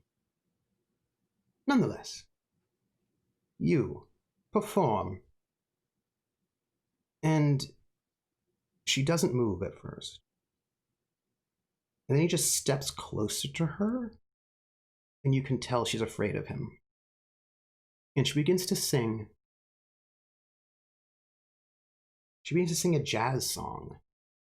And it's St. Louis Blues. She heard this amazing singer sing it once in a club. But her voice is harsh. Her vocal cords are weak. She was never that good of a singer to begin with. But she tries. And she sings. And it's barely audible, this song. And he looks so excited and so proud of himself as he forces her to sing this song she can barely remember the words to. He laughs. And it's another hour that he humiliates her and tortures her. And he doesn't even ask her questions. He just seems to be having a good time for a while. Trooper, can Oscar do something? Oh, sure. As soon as the rendition of the song would be over, he would say, "Hey, Lieutenant, perhaps I was wrong. Perhaps I do, in fact, like this music a bit. Perhaps we could get her to sing it again and again. If it is this is okay with you." Well, all right. Sing it again. And she does. And for about an hour she sings and is not tortured. Because she's singing. He thinks it's humiliation. And he's amused. And he also is sort of excited about you watching all of this. But for that hour that she's singing, he's not beating her. But sooner or later she can't sing anymore. And he begins to ask her, this man. "And so, Jeanette, who killed Falke? We know it was not you. Or perhaps it was you, but you had accomplices. Who do you work with?" She just says, "I don't know. I don't know." And if you had empathy, you could roll to see if she's lying.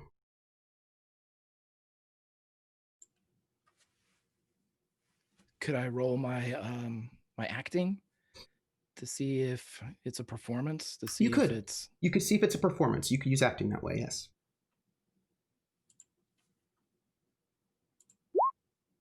Fair. She is not performing.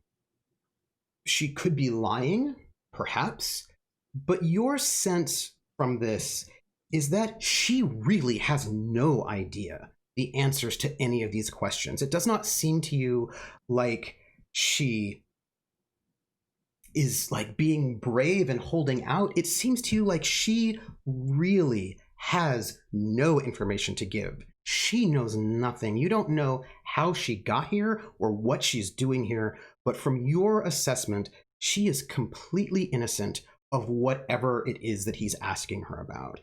She doesn't know how Falke was killed. She doesn't know about anything about accomplices. She has no idea why this is happening to her. Trooper, I know if this is too much of a reach, obviously just shoot me down. But if he just figured this out, Oscar, having been in this woman's presence after the first question has been asked, is it safe for him to assume that this guy knows as well that she knows nothing? Or I is would it something. I would need an empathy roll from you on him. Is what I would need. That is what I would need. Average. Average. Let me see. This fellow is pretty good at what he does. I roll a 5. You have no idea. You cannot tell if he knows and doesn't care, or if he doesn't know because he doesn't see her, or if he sees what he wants to see. You really don't know what he's about. You also don't actually know how long he's known her because you don't, like, you have no idea. But this will happen. And he's decided, he looks at you after about 7 hours of this. He looks at you and he goes, "You, what's your name?" Müller. Oscar Müller. Nice. I like you. I will request you as my regular guard for each one of these sessions from here on out. Jawohl. Good. We will get information from her, or she will die. I'm getting tired of this. It's only been my first day. I can find new ways to torture her, though. Maybe you can help. Next week. Jawohl. And this happens. Trooper, would he leave the room before? He would. He would leave the room. And he'd take the water with him, leaving you alone with her to take her. Oscar would wait, and then he would go over and he would begin to hum the song. And if she looked at him at all, he would not smile, or but if she could still see after what she's been through, she could see that he has tears in his eyes. She can't see you. Her vision is not currently working. And this is what happens with a lot of torture and waterboarding and lack of food. She can't see clearly at all. But when you hum, she just reaches her hand out. And she just puts it on your heart. And that's all she can do at the moment. And she can't keep it there for long. She has very little strength left. You don't know how long she will survive this place. This woman who, from all you can tell, really has done nothing to be here at all. Someone who was maybe taken from a party. It's unclear. There's no way that Oscar wouldn't do this. So Greg is going to allow Oscar to do this.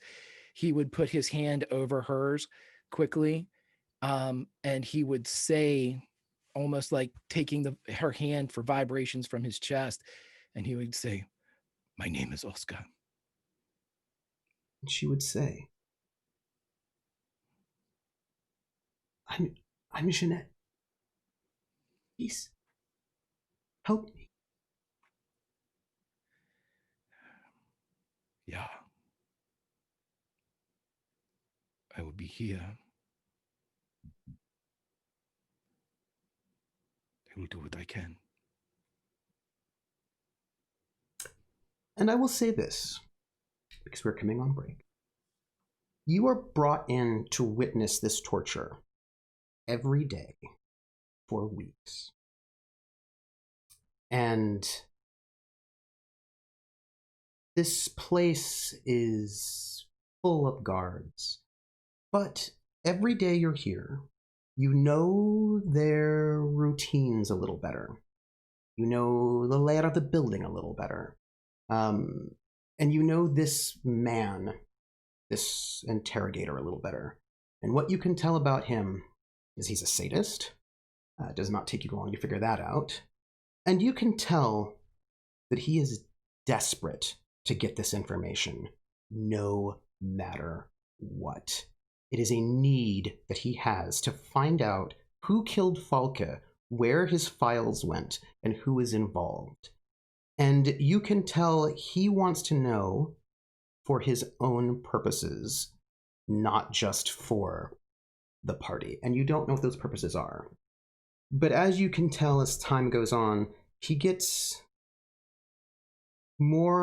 less and less careful, more and more careless. And you don't know how long she will last. And I ask you, on this last moment, well, I'll tell you this.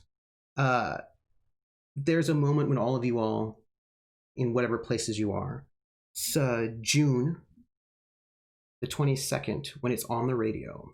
It's all over the radio. Germany invades the Soviet Union. That happens in June. And Germany invades the Soviet Union, and immediately communists are rounded up and arrested in Paris. All over. And then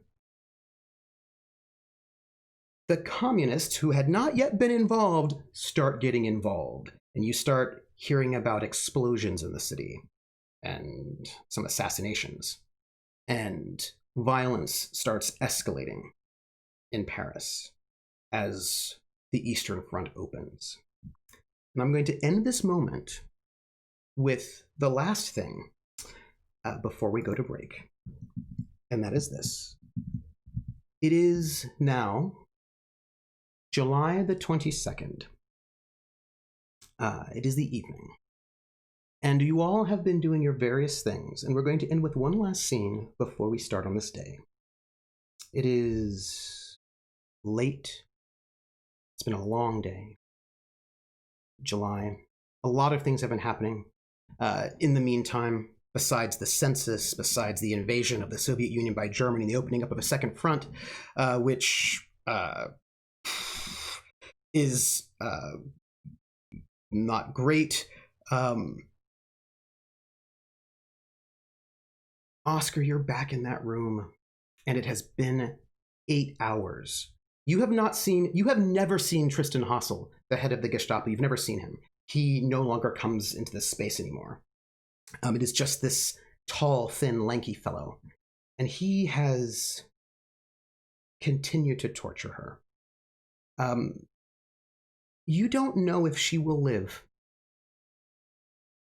actually, throughout the night.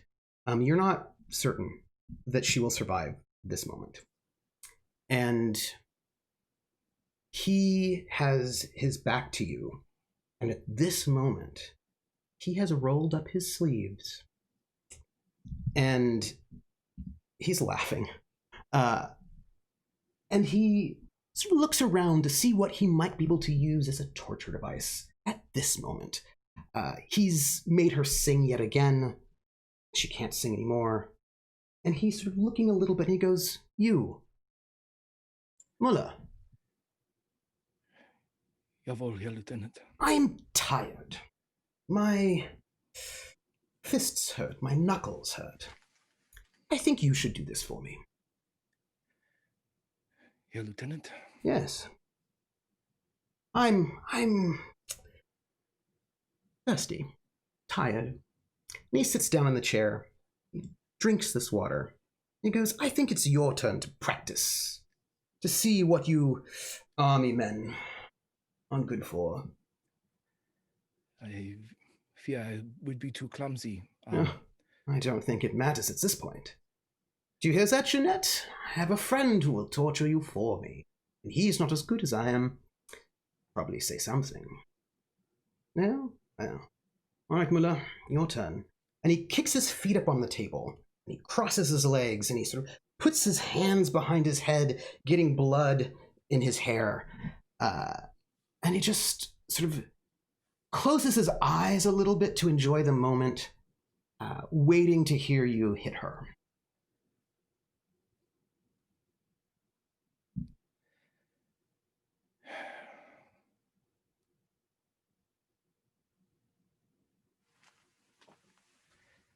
You follow orders, do you not, Müller? He would kick the chair legs out from underneath the lieutenant, and if you can, I'm going to slam my boot down on his throat. Before that happens, I'm going to give you a compel. I'm going to say that because of your, because you are a conscripted soldier who follows orders, I will give you the compel that says you do nothing. I'll give you a fate point if you do nothing. If you just sit there and let it happen. You can reject the compel. You can keep your fate point. Well, then you have to give me one. You gave me one earlier. No, let me have it back. Give then. it back. All right. All right. You do not take the compel. You're going to lose that fate point of yours. And I would like from you a fight. Can I use a fate point to activate an aspect? What is it? I'd like to activate the show must go on. I want to do this as brutally as possible. Activate that after you roll. Okay. 2. Yeah. This is when you can activate the show must go on. You spend a fate point to give yourself another 2 to bring you to a 4. Please.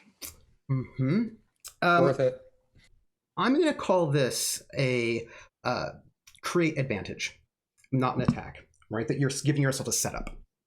And this setup is that you're going to get him, the advantage you're going to put on is that he's on the ground and defenseless, right? That he's on the ground. I think that's your advantage. And because you create an advantage and you succeed with style, because you made it by 2, it was not difficult to sort of knock him over. You get 2 free invokes on that. So now he is on the ground, and you have 2 free invokes if you want to do any kind of harm to him. And you get to go next because he basically was sort of taken out for that moment. Can I actually, and I'm not super sure if I can do this, but can I invoke my trouble aspect, which is empathy above orders? And you can use that. That's when you use your aspects as a justification to spend your fate points. Okay. So I get 2 free invokes of my aspects. We get 2 free invokes on the he's defenseless. Because you have put an aspect on him, which is he's on the ground and defenseless. You're like, I'm gonna, because like in Fate, this is how Fate works. In Fate, you can do like one of 2 things. You can either just do a straight up attack, where you're like, I will do damage to you. Or you can change the situation, right? And so that first thing you did was, rather than an attack, what you did is you changed the situation. You made him on his back and defenseless. And you did that well enough that you can now use that when you attack him now, if you like. Yeah, I want to use just pure damage, just pure. And do you need another roll for that? I do. Or... This will be your attack roll. Okay, and this one's fight? This one is fight. My hand's shaking. It's good.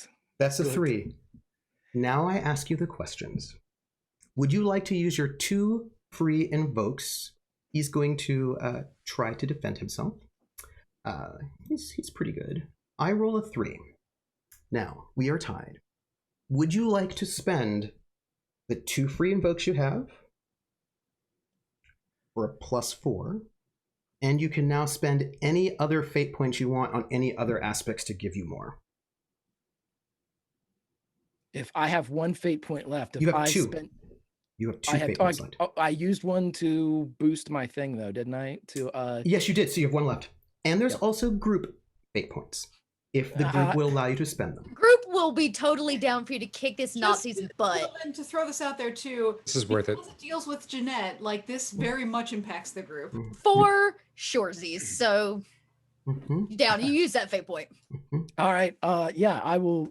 If the group's okay with it, I will definitely use a fate. I want to add nothing but pure, raw, unadulterated damage onto this. And yeah, when I step down on his throat, I want to kneel down, and for the first time, there is a flood of emotion that would go across Oscar's face as he says, "You see, Lieutenant, there is a difference between you and me.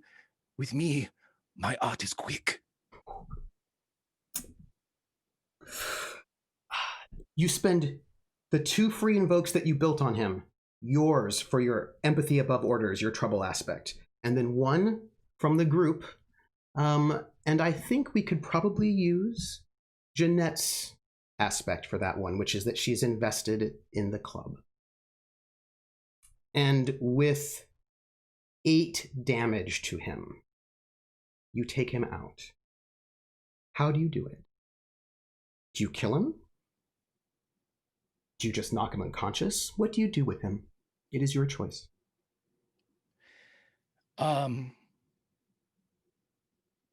If he's defenseless, though, correct? He is.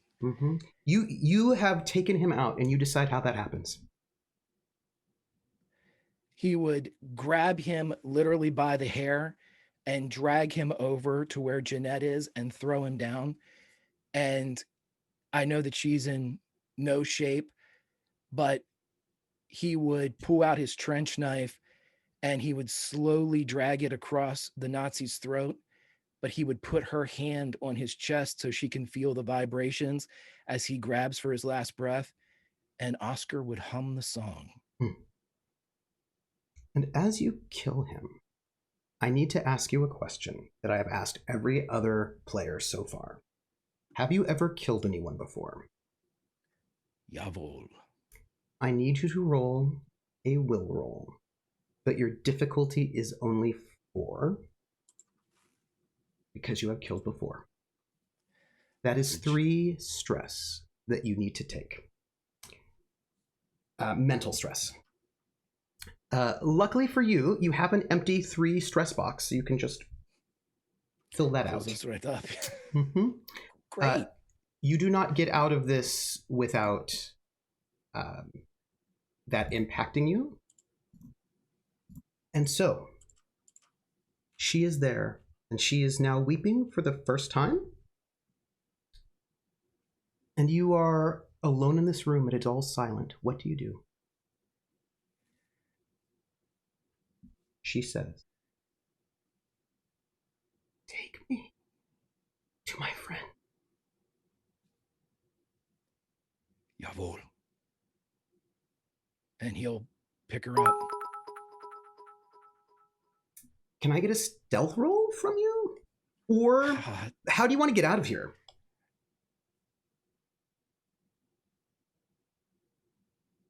How do you want to get out of Gestapo headquarters with her body? Can I just do it? I did it. It was fascinating, and it was an amazing feat. But I'm running the streets now. Okay. What's your approach? Okay. This is what he's going to do. Hmm? He's going to kind of put his head out the door to see if there's anybody in the hall. He knows the patterns, like you Mhm. said. If he knows that somebody shouldn't be in this area because the lieutenant had a guard, it's just Jeanette. Mhm. He is going to take his machine gun and prop the lieutenant up on the table, open the door and get it ready, Mhm. have Jeanette on his shoulder as he shoots into first he smears himself with blood, Mhm. the lieutenant's blood. Mhm. Then he shoots the couple just Mhm. as he blasts the lieutenant through the table.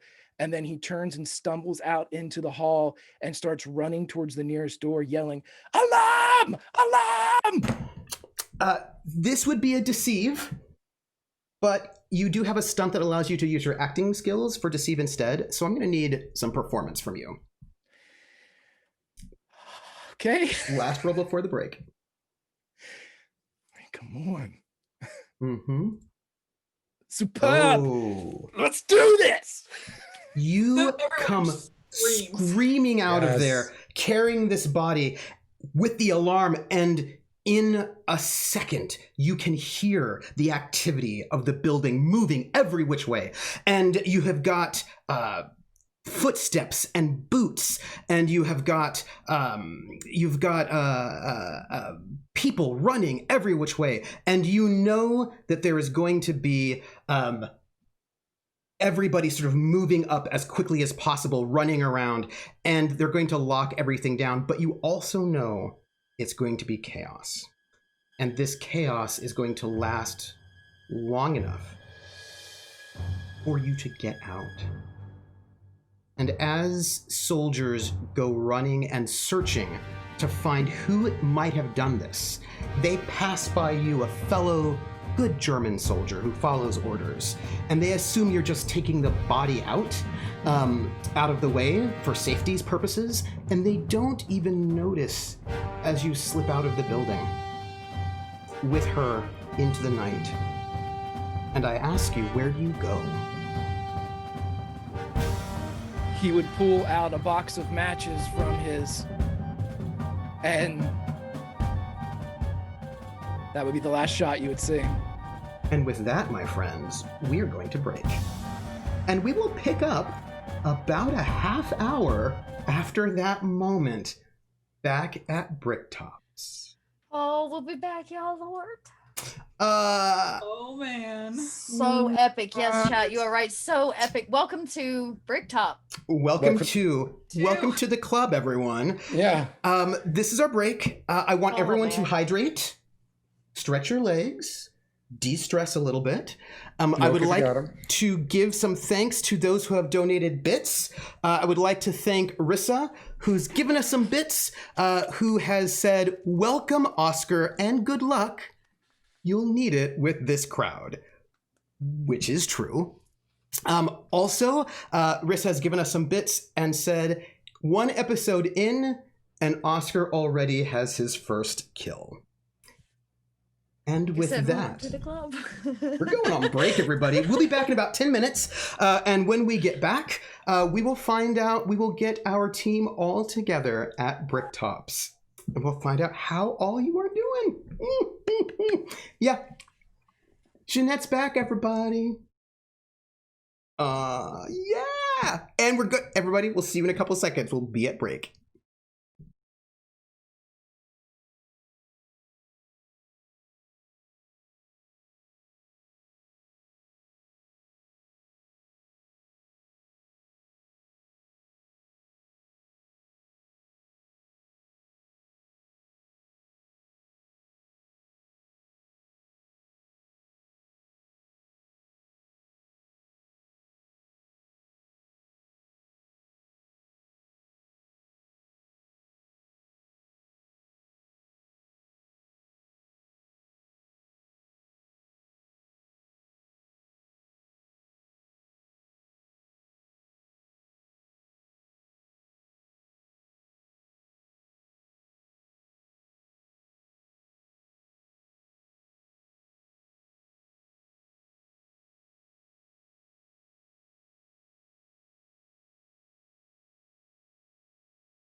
The past, with its crimes, its follies, and its tragedies, flashes away. I see the Russian soldiers standing on the threshold of their native land, guarding the fields which their fathers have tilled from time immemorial. I see them guarding their homes, where mothers and wives pray. Ah, yes, for there are times when all pray for the safety of their loved ones, for the return of the breadwinner, of the champion, of their protector. I see the 10,000 villages of Russia where the means of existence was wrung so hardly from the soil, but where there are still primordial human joys, where maidens laugh and children play. I see advancing upon all this in hideous onslaught the Nazi war machine with its clanking, heel-clicking, dandified Prussian officers, its crafty, expert agents, fresh from the cowing and tying down of a dozen countries. I see also the dull, drilled, docile, brutish masses of the Hun soldiery plodding on like a swarm of crawling locusts. I see the German bombers and fighters in the sky, still smarting from many a British whipping, delighted to find what they believe is an easier and a safer prey. And behind all this glare, behind all this storm, I see that small group of villainous men who plan, organize, and launch this cataract of horrors upon mankind. And then my mind goes back across the years to the days when the Russian armies were our allies against the same deadly foe, when they fought with so much valor and constancy and helped to gain a victory, from all share in which, alas, they were, through no fault of ours, utterly cut out. I've lived through all this, and it will pass.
And we are back from the break. I hope you all had a wonderful break. I was just checking in with my team to make sure they were doing well and feeling well after all of that.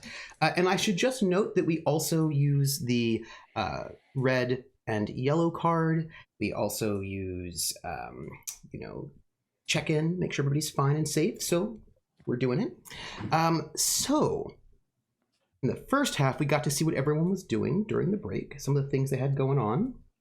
And I also and we're going to start on the 22nd of July, 1941, which is the night that Oscar Müller decided to kill somebody that he worked for and bust out a young woman who actually the only thing that she did was had an affair with a Nazi. That's what she did. And she was a little bit, that's what was going on.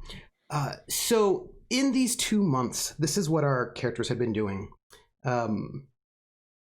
Regina, you had some time with your doctor. She's moved in with you. What else have you been doing in these 2 months before this lead up to this moment? Well, I imagine you see a very different Regina, at least to some degree. She doesn't wear dresses anymore. She wears men's pants, probably belted like around her like very tiny waist. She spent some time documenting what's going on in the city via photographs. And she's had, I'm guessing, a fair share of meetings with the sewing circle. Yeah. They needed training, and we need a radio, a second one anyways, so that we can get that ready. So now, if I remember correctly, you had about 5 women in your sewing circle? It was 5 ladies, yeah. You had about 5 women in your sewing circle. Let me just show you guys how sweet Trooper is. Hang on. And sweet look at that. Morse code coins that he got us. Yes. Last time. I got mine right here. And you have been training them. Could I get from you your electronics or academics? Either one. Oh, you need a roll. Yes, please. Oh. It's an opportunity for you. Okay, well, we'll do electronics. 5.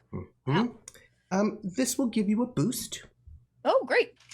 And we're going to just give you your boost is we're going to call it a well-trained machine. We'll call your boost. That you have, and this is like a fleeting boost, but you have one out there for you. That you have got this well-trained sewing circle. I imagine that we owe. So one of the things that you'll probably notice is like her clothes become simpler, but she started to do embroidery on her own clothing because she needs something to sew, like for the sewing circle post. So she's been adding to her clothes, but they pass off things like cross stitch and embroidery, and they have their own internal code of like a skipped stitch here, a thing there, that helps them communicate out in the open. And you often go to the park, like you're in the park, and you are training them. Now, of course, there is a problem. And the problem is you have 5 of these people who are now actually well trained, but you only have 1 radio. Yeah. Your second radio was lost. And it made the great sacrifice. Didn't it jump in the river? I believe it did. River, didn't it?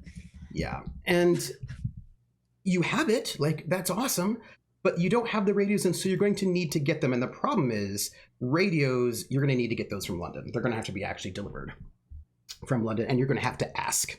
Have I heard from London since our last I imagine you've been doing your regular messages. Okay. But this is not something you'd probably want to, you'd have to be really, you may not want to put this on the radio. Right, because I know that we're being listened to. I know that because I know that the Gestapo headquarters has that whole 4th level of radio operators that... They don't have your code yet. But you might, this is maybe a person you might want to contact Falstaff to get him to arrange it. I'm just saying. You were going to say that. Okay.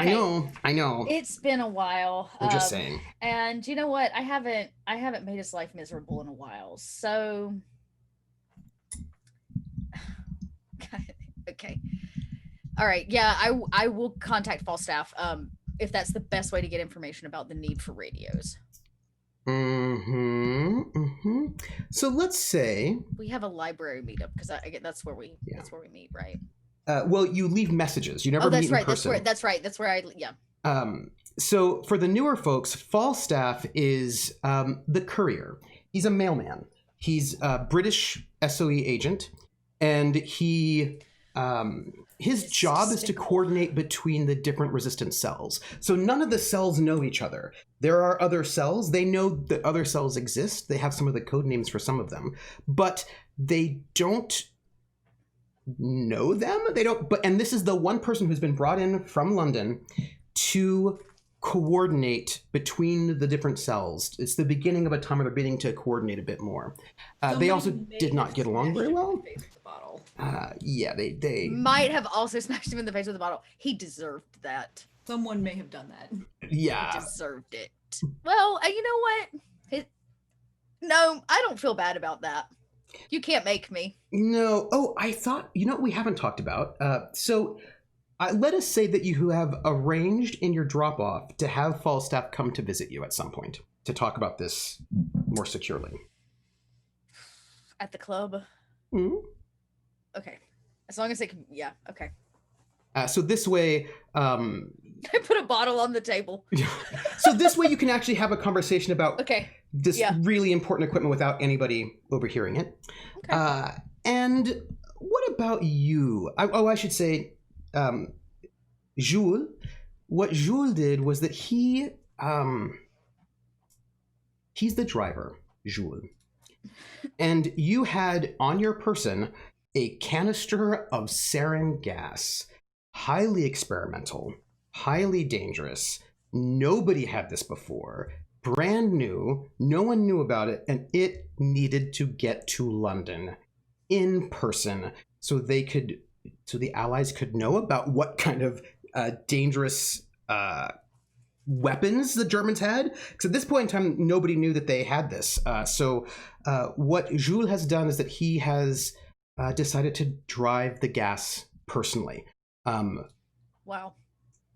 Over the Pyrenees into Spain and then all the way up. He's going to sort of take the long trip to take that gas up to London so that the Allies can know and actually have a sample of what this thing is so that they can come up with an antidote and ways around this. And this they can, right. This is like an important moment. So he has left you all to take in person this gas right all the way up to London. And what all have you done in this moment, Sylvie?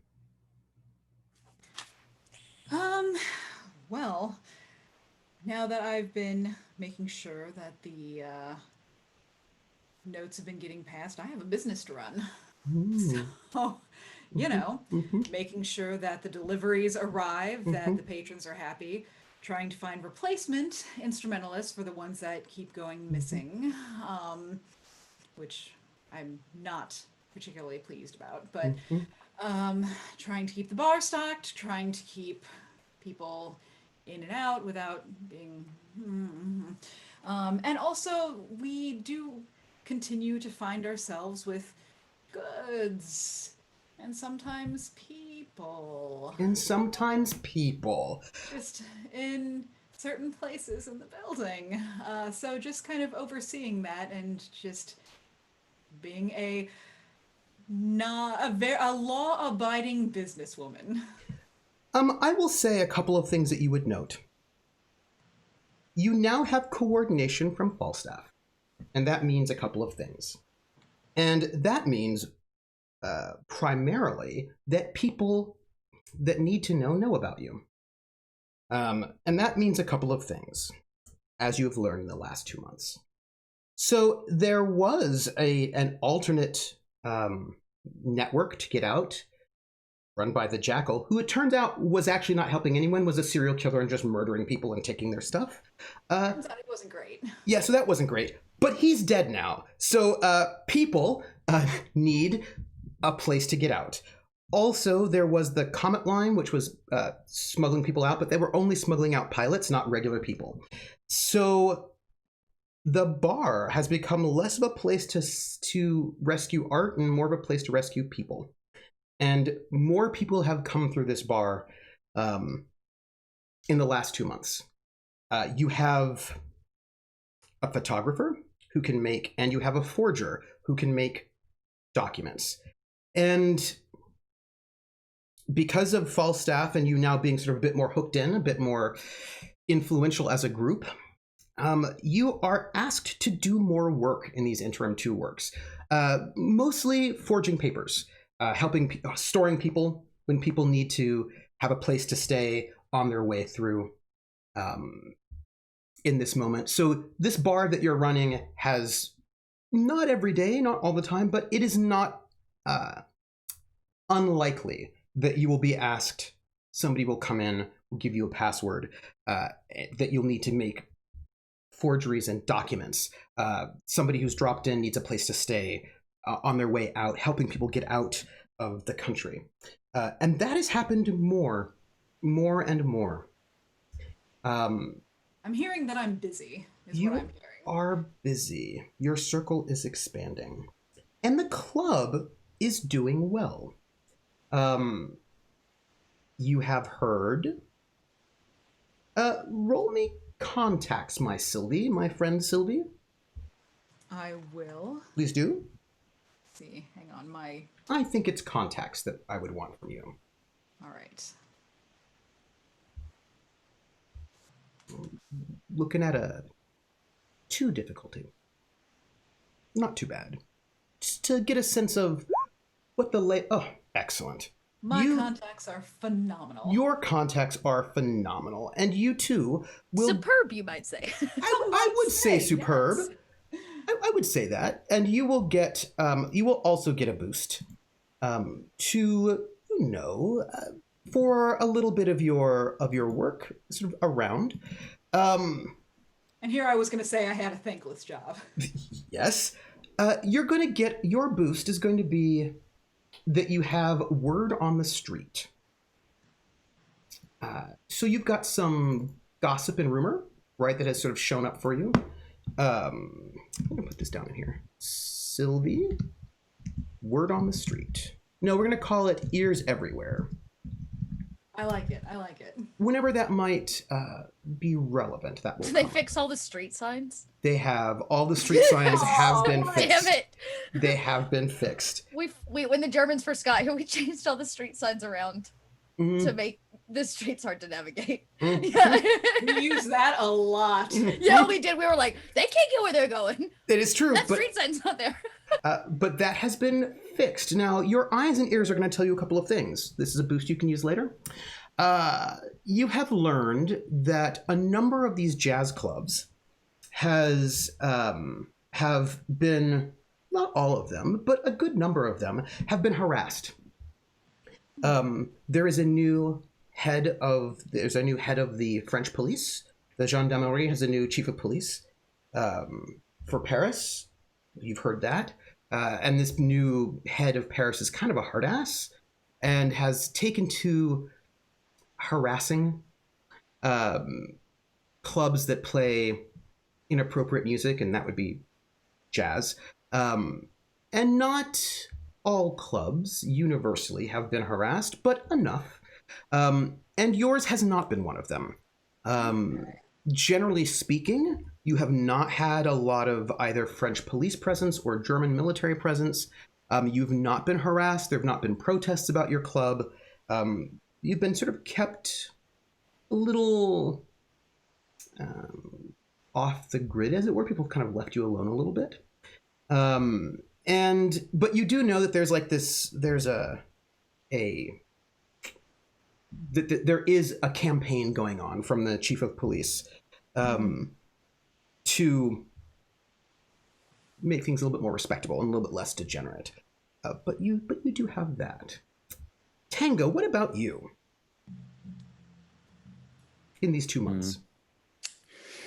Well, outside of playing cards, I want to say that he's kind of doing the life of the party thing, where he's definitely going to be helping out the club, and if there's any after parties at the club or something like that, he's definitely going to be doing. He's going to be involved in that. He's certainly going to just keep his ear to the ground and feel out the criminal resources that he's always been working on. He's been taking his time to slowly just make sure that everyone is legit, that people, that everyone in his criminal resource repertoire is they're in his Rolodex, they're all they're all good. They're good for their word. They're good for their stuff. They're good for the cause, that kind of thing. And that takes time to filter out. So he's been doing that. Can I get a criminal resources roll from you? That is what I'm going to need. Let's see if we can get you a boost over this time.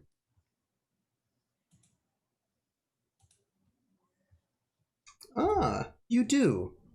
I'm going to give you a boost, my friend, and your boost is going to be, and again, when it becomes relevant, you can use it. And this boost is going to be, let's see,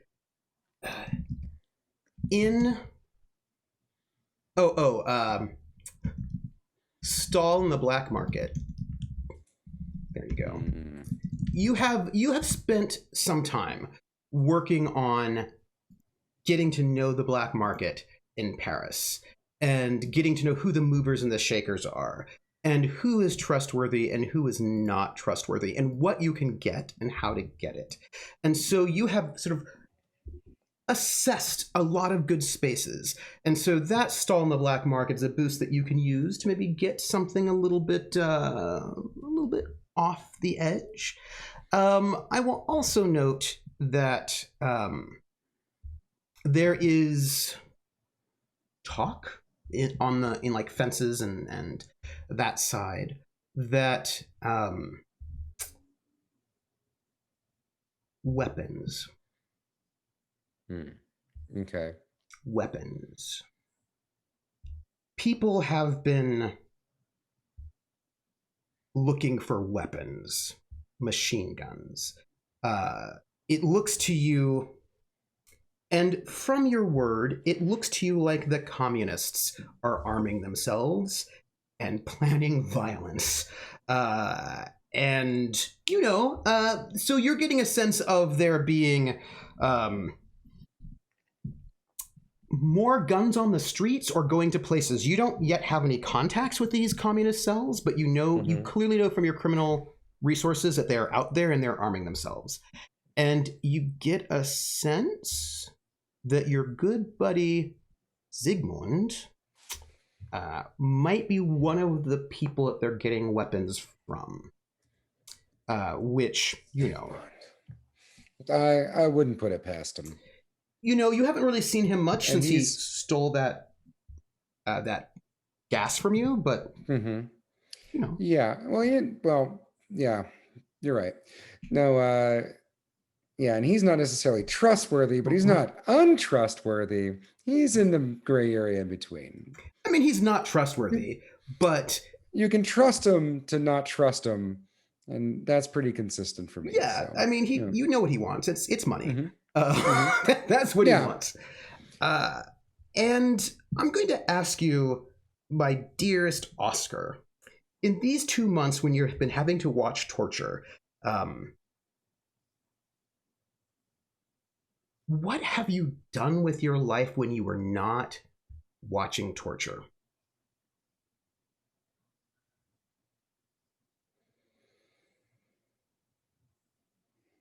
My dearest Oscar. It's like 2 months of like a lot of misery for you. What were you doing when you were not at work in those 2 months? Well, you know what? He would probably have every intention of going to the jazz club, but because of the situation that he was currently in, he probably wouldn't have gone. Yeah. There would have been no way to there's no salve for the mind for what he had been going through. Yeah. He would have been just as isolated as Jeanette. Yeah. So, he would have just found some place alone, rooftop, something like that. I don't want to paint the picture of like Caped Crusader or something, but he's, he would just, nobody could go through that. Yeah. And then try to find enjoyment. So, he probably wouldn't have been eating as well as he normally should have been. He definitely wouldn't have been like drinking or, in many ways it would have been, he would have led a Spartan life because any type of enjoyment that could have been gleaned during those period would have been ruined. Like thrown in the face. Yeah. And it wouldn't have been like he was, well, in a way it would have been like he was serving penance for having witnessed what he witnessed. life can't have a meaning that includes joy. Yeah. So I'm not going to give you a roll. You are having penance. Ah, well. And so, some things to note as we move towards this evening. June 21st, the day before the invasion of the USSR, all Jewish students in France were excluded from universities and professional schools. And so they were all kicked out of school.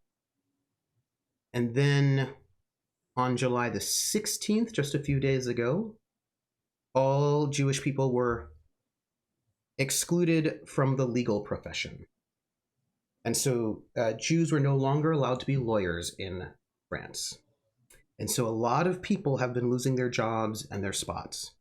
And it is a difficult time.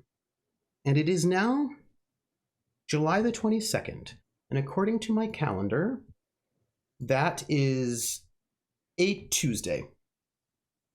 It is almost a completely new moon, so it is dark. The night is very, very dark. Lights are often out, so nighttime is sparse. Just guards on the streets, but it's very, very dark. And it is this Tuesday night, and Bricktop's is hopping. At this moment, I would say you have no one in your basement, but the club is happening. Charlie's there working as your bartendress. The band is playing. People are dancing. It is sort of perhaps a lovely evening for you all, maybe. And Hannah is there with the news. And she comes up to you looking a little shell-shocked again, as if it's all a little bit too much.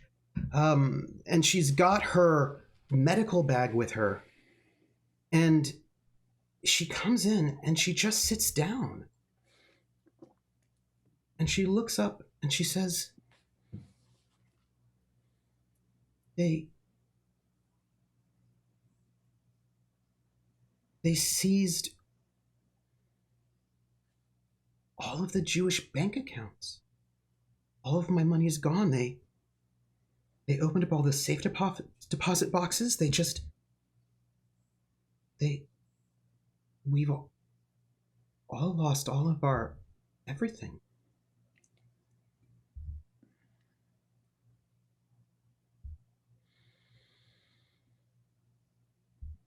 I gesture for drinks. And Charlie makes them, and you all have had you all have done quite well in still getting black market goods when it comes to having alcohol and some kinds of food, not great amounts of food, but some. And Charlie pours the drinks for each of you as you are there. And Hannah is just in shock to think that the bank account of every single Jewish person in France has just been seized. And she sits there just like, it's just a bit much, right? Like, how much more? And she just says, how much more can they do?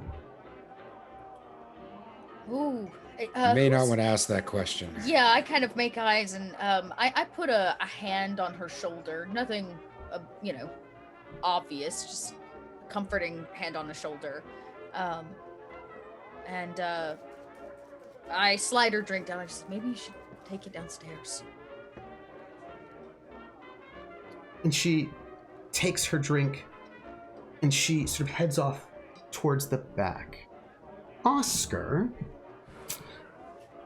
you're heading towards the Bricktops. Lucky for you, there is no light at all. When you get there, there's a front and a back. You have a person on you, and you're covered in blood. Well, then obviously the front troop. No. Yeah, I mean, going I'm around. just asking. I'm going to give you the choice if you would like the front or the back. It's up for you. Hey, everybody. Right. No, yeah, around back. Because I'm assuming that, I mean, I can't believe, there's no way that Jeanette is like, she's not walking. I'm carrying her, right? Mm-hmm. Like a sack of Okay. potatoes.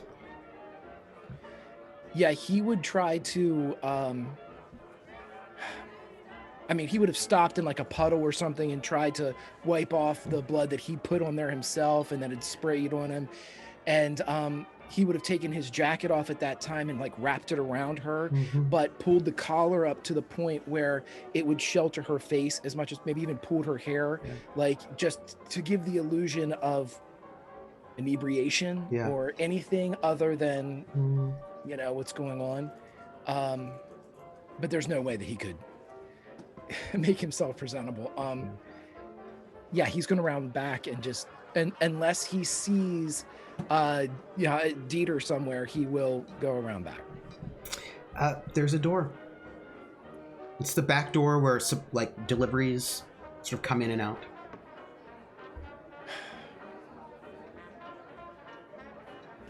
Is there?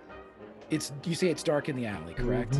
It is like, I mean, 'cause here's the thing: occupied Paris shuts most of its lights out because they're worried about air raids and Right. so like, and with no moon, it is actually disturbingly dark. Actually, if you've ever been like in a sort of a city that has like 1/3 of the population missing, which you probably haven't, but with all the lights out, you've got buildings everywhere, but there are no lights. Everything is sort of dark. It's empty. There are guards walking around with lights, but generally speaking, it's this very eerie, creepy sort of feel for this place that was once so alive. And when you sort of move towards the district, you can hear the music, right? You know you're at the club, and there's like the neon lights of these clubs are sort of a little intense in this moment, and it's just this back alley, big enough for a truck to come through, a van sort of delivery. And there's a door, and the door itself looks like it had been at some point in time broken, but it has been repaired. Could he find some place like out of the truck drive, even if it be like under a set of stairs, like a firewood catch or something like that, where he could, you know, put her down and keep her covered and out of the way, so he could go up to the door? Yeah. Okay. He would knock on the back, you know, but again, he's going to maybe take his jacket back and try to cover himself up as he knocks, just to show off the German military uniform, and just wait to see who answers. You don't have a bouncer anymore. Your bouncer is gone. Can I get an awareness roll from all three of you? I want to know who has the best awareness. Who did it? Not it. I don't even think I can roll that. It's always a I'll mediocre. just roll a mediocre. Oh. Hey! Mm-hmm. Yeah, I'm just on point tonight. I'm just average. One. And let me get our Luke. Luke. Oh yeah, Luke. Good old Luke. Boy, Luke. Who is your I bar forgot back? about Good, Luke. good boy, Luke. Good boy, Luke. I forgot about Luke. Good old Luke, who's your bar back, who in these last 2 months has hung out with his criminal gang less, has hung out around the bar more, mostly works as a courier for you all, picking things up, moving them back and forth, sort of hangs around Regina a lot. He just, like, he doesn't necessarily talk to her because I think he's still a bit of afraid of her, but when she's in the club, like, he's helpful, like, because she works as the waitress here, and like he's often like cleaning up after her, picking up her glasses, being a good bar back. But I don't know, like he just kind of stays closer to her, not That's cute. to protect her, but a bit of a duckling, as it were, right? Just as there's like a little bit of a duckling thing going on there, and I would say, Regina, as you say that maybe Hannah should take the drink to the back. Maybe you walk her back that way. Yeah, downstairs. And as you're coming back up, and she's down, because the downstairs is for those who are audience members, the downstairs have this sort of large basement in the downstairs. And the downstairs has got racks of costumes, and it's like, because this is a cabaret that has got like some set pieces and costumes, some trunks. It also has a large wardrobe that if you push it back, there's a secret room. Secret hidey hole. A secret hidey hole where they have a back room that now has got a medical station, some chemical analysis, like there's some chemistry stuff in there. There's a medical station, and there are lots of bunks for when they're hiding people. And as you're walking back up, you hear a knock on that back door. Regina reaches in her boot and pulls out a gun, and she goes up to the door, just kind of like, you know, her little Walter is in her pocket. She pulls it. Mm-hmm. We weren't expecting a delivery at this hour. Mm-hmm. She's not that stupid. Mm-hmm. Also, she's a resistance member, so she's paranoid. It's fair. Yeah, all the time. Regina is paranoid all the time. Is there do we have like a slide on the door? How's that work? Nope. You have to build one in, but you do not currently have one. Okay, she switches. You just have to trust. Right, I was like, she switches. She puts her gun, because it's a wooden door. Mm-hmm. She puts her gun to the door, knowing that she probably could get through it if she had to, so they can't see it. And she puts her foot in place to stop it a little bit and kind of cracks it open. And seeing that it's a German soldier of some kind, she says, "Wer bist du? Who are you?" Guten Abend, Fräulein. Stop, collaborate, and listen. I suspect with brand new invention. I need from, you cannot see him very well because it's dark. But I need an awareness from you, Oscar. Oh, yes, okay. Mm-hmm. Oh. It is fair. It is fair. It's dark. There is a woman. Can you describe her? Describe her to him. Regina? Mm-hmm. She's a rather petite woman, about 5'5", and kind of small of frame, maybe because she's also not been eating. Blonde, blue eyes. She's very German. She looks very German. She does wear a French beret, pants. I don't know if you can tell, like she'll have like pants on and boots. She doesn't, but she's rather German, and her German is very good, which means that it's probably her first language. And here's the thing, though, my dearest Oscar. Damn it. She looks different than you remember her. But this is very, very definitely someone you remember from college. Someone from a very important family. Someone who was all of that in the scene, sort of like a big woman on campus. Friend of one of your friends. You recognize this woman. The last you heard, she left Germany to go on some sort of secret mission for the German government, but you don't know what that was. That's what her father had told you. Because there was some kind of a thing where like she was supposed to get married, and then she kind of left on the day of her wedding day, and everyone was like, what was up with that, and what happened to her? And sort of rumor had it from her father, who was a very important chemist, a professor at the university, that she was doing something important for the government, that she was doing something for the government. And here she is. You didn't know where she went, but here she is at this back door. He is going, okay, so to recap everyone that's following along, Oscar just shot his way out of Gestapo HQ, killing a high-ranking Gestapo agent, and he faces somebody that is working for he believes is working for the German government on a top secret mission.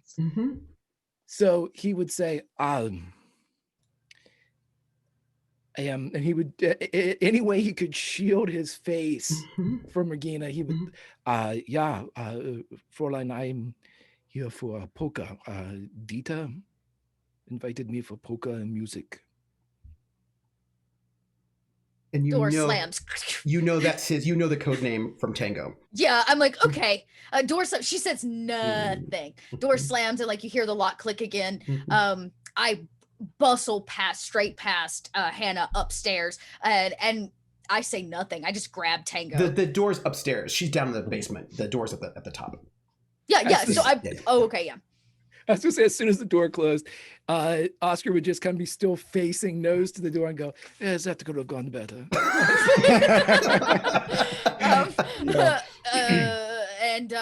I'll drag kind of Tango down. What is going on? What's the fire? What's going on? One of your men at the door at this hour. He's shady. Wasn't expecting that. Okay. Well, you just hold tight. Let me look.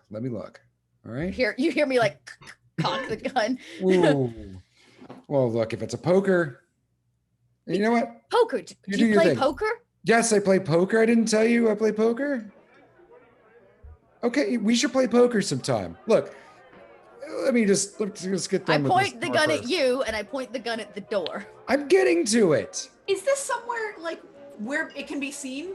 Not by the general populace, but like downstairs. on that side part, which from where you can see them, but the crowd could not see them. Where am I? You're by the bar, right? So you can. I imagine you saw me drag Tango downstairs if you wanted to follow. Not downstairs, but to the side. Or to the side, I'm sorry. Like off to the side and in the back. You're pointing a gun at him? That's nothing. That's a casual conversation between me and I know, we can't be doing that. I'm tickling my butt over there. All right, hold on. I'm going to open the door. I right before you do, I was like, business hours? What have I told you about wielding a gun during business hours? Okay, now okay. Are we opening this door or not? Because What door? What is going on at the door? the German officer at the door. What? just everyone What do stay you have to do calm. with this? I play poker. I didn't tell you. With the I- Sophie's going down and she's going to go down. I thought for sure after a few bottles of wine I would have told you about my poker nights. Okay, everybody, just 5 steps back, please. Sophie's already Let me handle this. Open the door. Who are you? The door opens. That's what I asked. Sylvie, describe what Oscar sees. So, Sylvie is a lot to take in. At this moment, she has a fur on, like a fur wrap. Nothing too covering. You know, she's performing tonight. But her dress is a lot of sequins. And she has some jewels around the neck, some jewels here, bright red on the lips, lashes that are just gonna like slap you across the face. And she is Gorgeous. frustrated. Well, I would say, given the exchange and the way that the door closed and locked, when the light, if the door opens wide enough to allow light from inside to pour out into the dark alley, you would probably see Oscar lifting up Jeanette from underneath A body. thinking he'd have to go somewhere else. So that's probably what you would see as he would turn and say, "Oh, He's What do you carrying have a there? body. What is that? Do you have a body? Did you kill someone? Nine. What is does that? Hey, you come. You come here. You come here. Come here. Come. Yes. Yeah. Yeah. Come here. Come You here use- right now. And she does have a cigarette holder, and she uses it to punctuate. Then, and the closer he gets, the more he would kind of bob and weave a bit. Yeah. Okay. Can she see who he has? She's covered at the moment, yeah? So it's just it's a body of a looks like a woman, but you can't see the face. Did you drug this? We have guns trained on you. You uncover her face right now. Uncover her. Oh my God. What is We going do not on? stand for incapacitated touchings in this establishment. This is not what you. There is no Uncover this incapacitating woman right now. touching, as you She is say. dead, so help me. Is he touching you right now? I can't see I anything. will Can we shoot open Oh my the door? god, just I to- walk over with the gun, very pointed at Oscar, very pointedly pointing at him, and I just pull the sheet back to see the face of this woman while they're yelling at him. Sweet Jesus!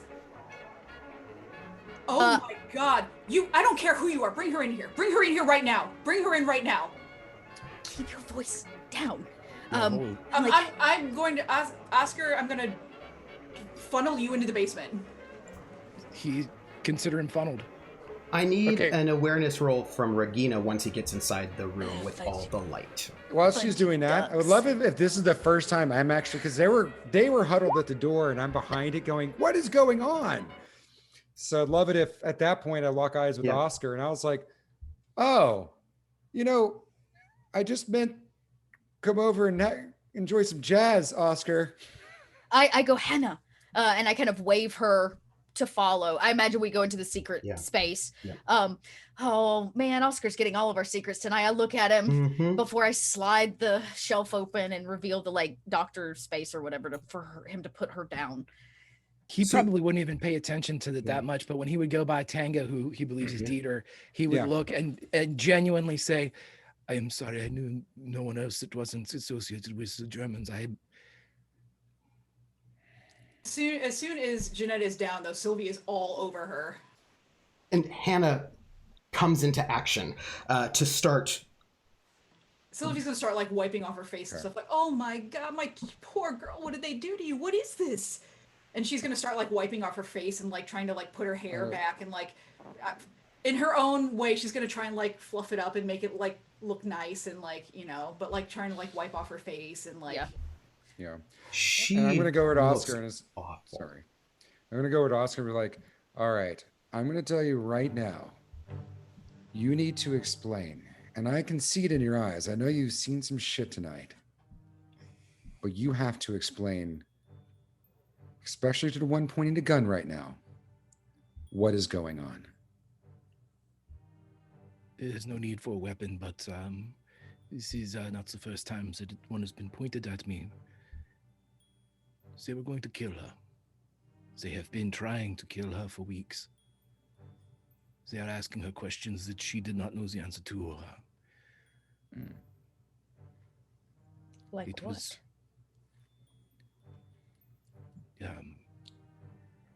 She did not. Someone was. This assassination, a murder, and some files that were stolen. Even a simpleton like me can see that this girl did not know anything of which they spoke, but they would beat her. And it. Telling me that you broke out of Gestapo headquarters and brought her here.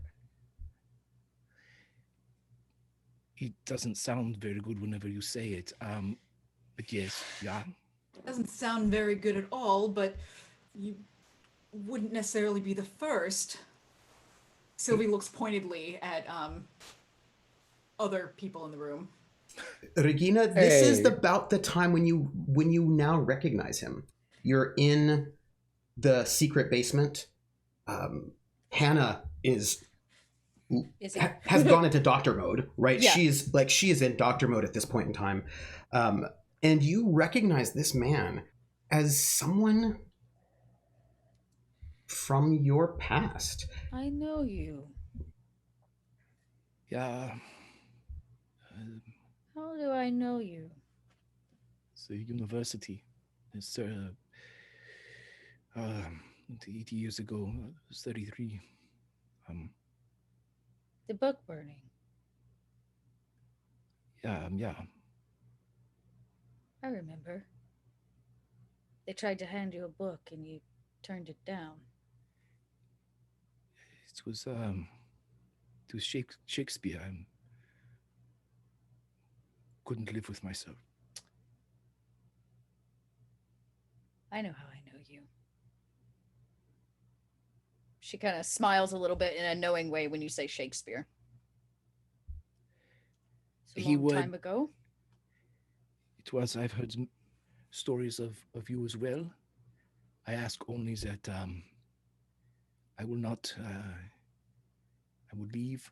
I will not put your place at risk, or and he would indicate the space that they're in. This hidden area will not be known. I ask only that you do not tell anyone that may hinder my ability to leave this area or hurt the girl. Nonsense. Now you're here, and all of us need to give the doctor some space. You are going to be, of course, compensated warmly for this. Of course, we have to get you out of this. You look awful. Unfortunately, I only have dresses. Oh, wait, no. Dieter, you. Help him find something in the wardrobe. Oh, kindly. Yeah, let's get you dressed up, Oscar. We got to do something about this. So let's take that off, and I'll find something that's, casual. Do they know you took her? They will. Well, this is about to get complicated. I say we should discuss this further over drinks. The two of you come upstairs when you are done. The bar's about to close up soon, and we shall have some privacy. Much needed, I imagine. Come. The more space we give the doctor, the better off we'll be. Mm. And as Sylvie walks by Tango, she's gonna hiss, "Poker." Poker? It's not inviting me. You would keep winning because, you know what? I'm not even gonna. Oh, I'm just gonna Tell me that you don't. I'm going upstairs. I'm going upstairs right now. I'm going to pretend I didn't see any of this. Have all their money. May I ask a question? In the last 2 months, is Tango still sleeping over at Sylvie's place? Because he doesn't have anywhere else to stay? Oh, I think so. I mean, that would be yeah. He's got like a miniature apartment within the apartment near the couch, and he's got a little man pad in there. A little man pad there, yeah. For him to leave his whiskey glasses around and whatnot. Right. So yeah, probably sleeping over there. Well, I'm just curious if you're still, sleeping in the same apartment, Yeah. You know what? And I appreciate it, but don't pry about our business. I'm not prying. You don't know. Yeah, everybody, leave something to be desired. Leave something, and Hey, for the I'm the imagination. GM. Ruin a patriotic thing. That's I would say. My job is just to put it out there. So as they banter away, probably before Regina goes back upstairs, because somebody needs to be up there, she puts her gun back in her boot, and she kind of gets rather close to Oscar and grabs his arm. And I would say it's in an aggressive way, but it's pointed. It's pointed. And she simply says, "My name is Regina Berger. Now, Regina Kraus is dead." Whatever you say. She kind of nods this one's important. My cover's important. And you head up to the top of this bar as Dr. Roth is in the secret basement working overtime trying to save Jeanette, who's not doing well. And as you get up there, as Sylvie noted that the bar was closing, and there's Charlie, and she's waving the people out, and people are sort of wrapping up and leaving, and the place is sort of emptying if I out. can add real quick, as soon as Sylvie gets upstairs, if people are kind of slow leaving, she's going to start being like, "Chop, chop, everyone out, bar's closed." It's been nice to see you, but you can come back tomorrow. It's been lovely, but go away now. You are just pushing. Out you go, pay your tab. Out you go, pay your tab. You can go. You just can't stay here. Also curfew. Get out.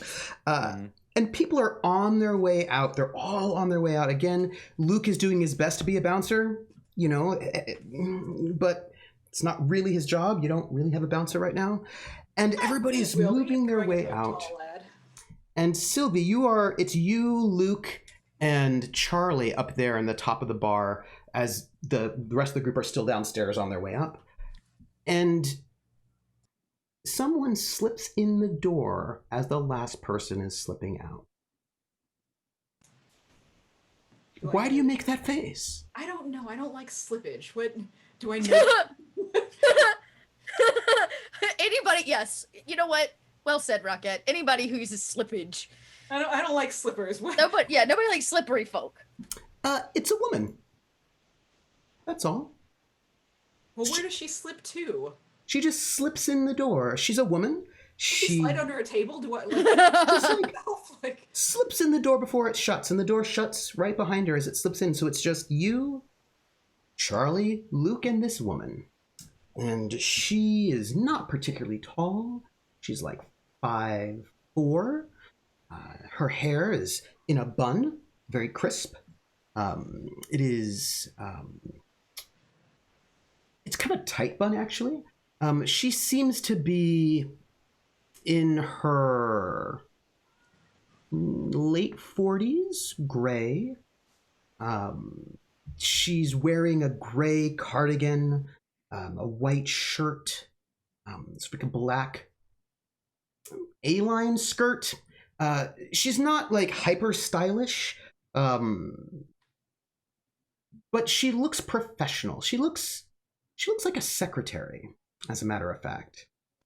And she just smiles a broad smile when she sees you.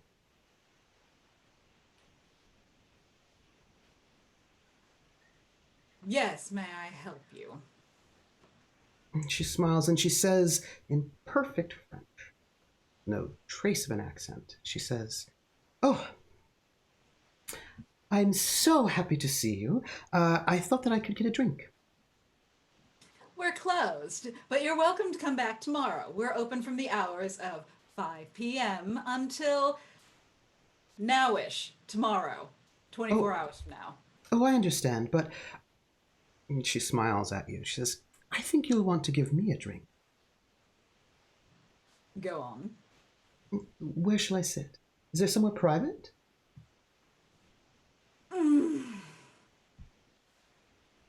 Charlie, can you leave us? And Charlie goes, "Yeah. Now right now, I'm going to take a faction move, if you do not mind. I am going to make an intelligence roll against your faction. Just so you know." Did we do anything about that? Holy crap, olies. It's a 5. You can defend with your deflect as a faction. Is that what we moved? Mm-hmm. What? Oh, no, we moved our undermine up, not our deflection. Mm-hmm. Mm-hmm. So who wants to roll it? Tango. Deflection, here we go. Click the Bricktop Brigade deflection. Mm-hmm. Yep. Oh! Great seems great. Boom! Man, I am deflected. rolling pretty good today. You are. Okay. So we could I'm going to spend one of my fate points, by the way. shit. That's what I was gonna. That's what we were gonna do. You Why don't can't we just copy us. we could just start talking about it. I'm going to spend a fate point, and that fate point's going to give me a +2, because I think that's pretty good for me. And it's going to be the aspect, and I'm going to write this down and make sure that you know it, because I name it. The aspect is under surveillance. That you all have been under surveillance, and that is the aspect that I'm invoking. Okay. Mhm.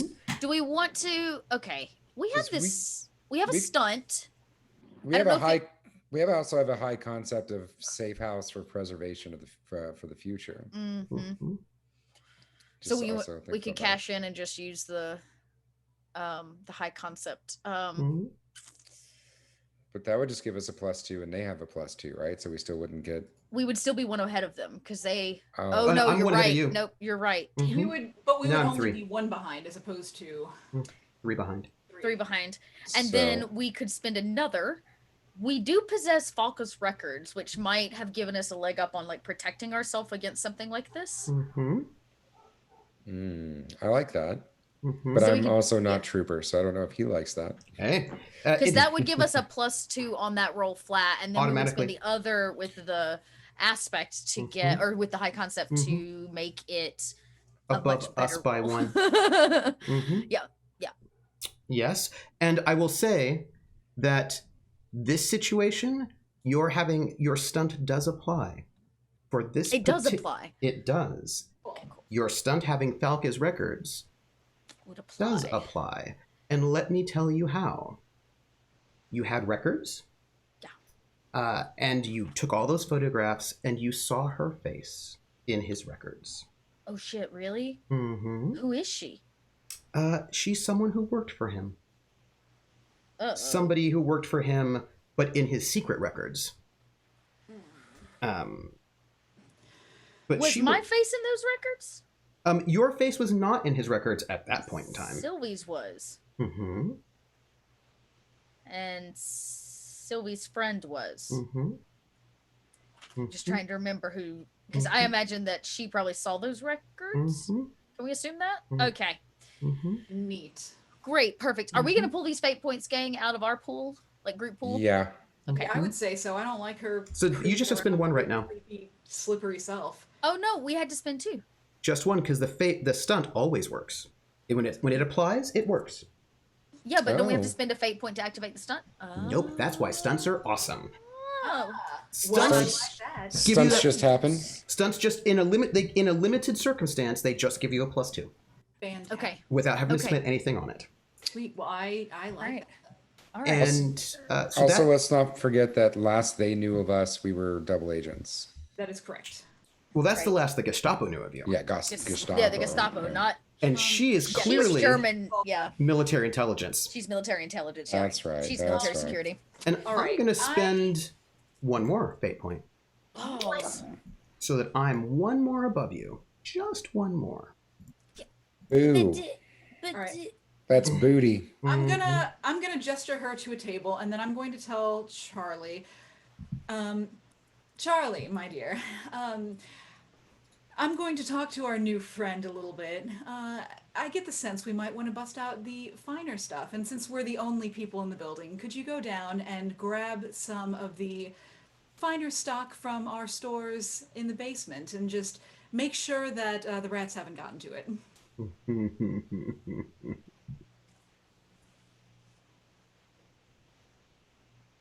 That was for you, Tango. That was for I Charlie. am- Oh, that's No, for Charlie. And Charlie. Charlie goes, Nobody else oh. is up here, but Yeah, nobody Charlie's else like, is up oh, here yeah, but yeah, Charlie. yeah. And she goes down, and Charlie is... Pointedly told her that Yes. no one else is here but Yep. the 2 of us. and she's got like short cropped hair in a sort of like a kind of a Marcel wave, and she's like a late 20s, early 30s black woman, pretty strong looking, and she sort of takes her rag and she heads downstairs, and Luke is just kind of standing around, not quite certain what to do. He can hang out. I don't know. Luke, why don't you start cleaning up the tables? And Charlie leaves to go downstairs to let people downstairs know exactly what is happening. And she just walks up to Hannah, and she's like, hey, Doc, there's some woman up there. I don't know who she is, but they told me to get out. And then she kind of looks at Oscar, like, I don't know who you are. But assumes you must be somebody in hiding, I suppose. And probably you're wearing a tuxedo, because the kinds of clothes they have at this cabaret.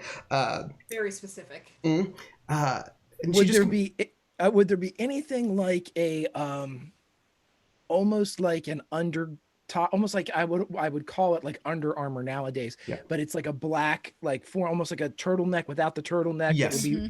He would be pulling that on and just wearing like the theater base, Mm-hmm. and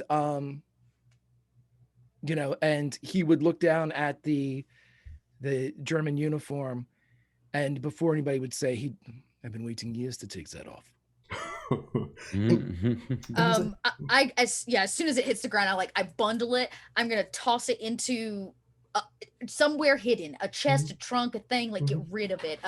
And then or is there there's somebody here. I look at her, I go, who is it? Some woman? Looks like a secretary. She's I got look, I dart eyes to Oscar. Were you followed? She came in the front door After hours. right as everybody was leaving. Huh. Poof. It may have been watched. Oscar, do you want a pineapple shirt, or do you want perhaps the, I like this really nice button up. It's teal, but I think it's going to work really well with your eyes. What do you think? He would look down, and again, because Greg's allowed to make a character any way he wants, I said that this was Steve Reeves, and so we're going to go with like a Chris Evans-esque physique, now slathered in black.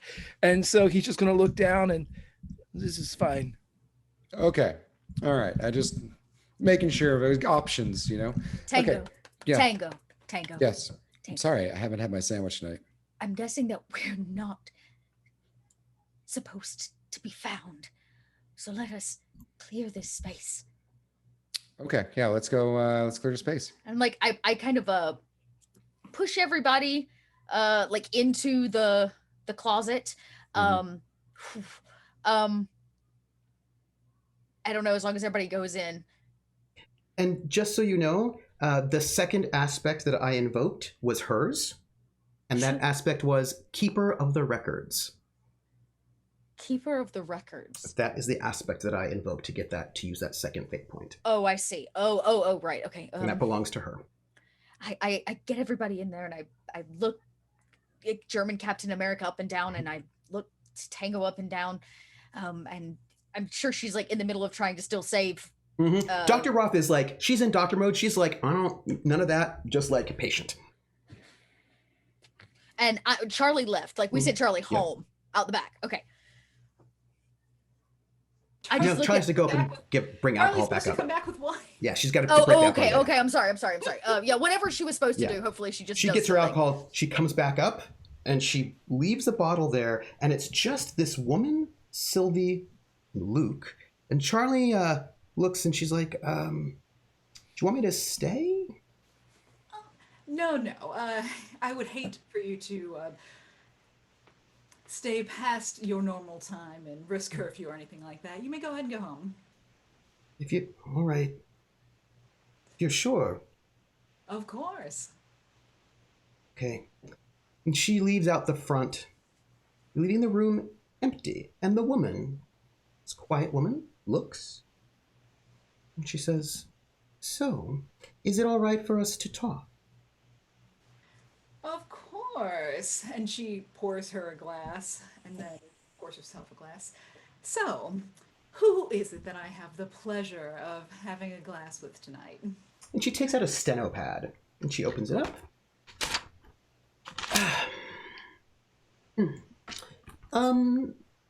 If you'll excuse me, not everyone's here. Well, we were fairly slow tonight, so I sent a lot of my regular staff home. She makes some notes. That seems wise. Well, my understanding is that you're in charge. I am. I apologize, first off. It's been difficult. I'm sure you understand. And I want you to know that we are going to, well, I apologize. Well, I do accept apologies in most forms, but there are so many things that people are apologizing to me for these days. What exactly is it that you're apologizing? Well, for a number of things. All very difficult. First off, I want to apologize for what happened to you at the hands of the Gestapo.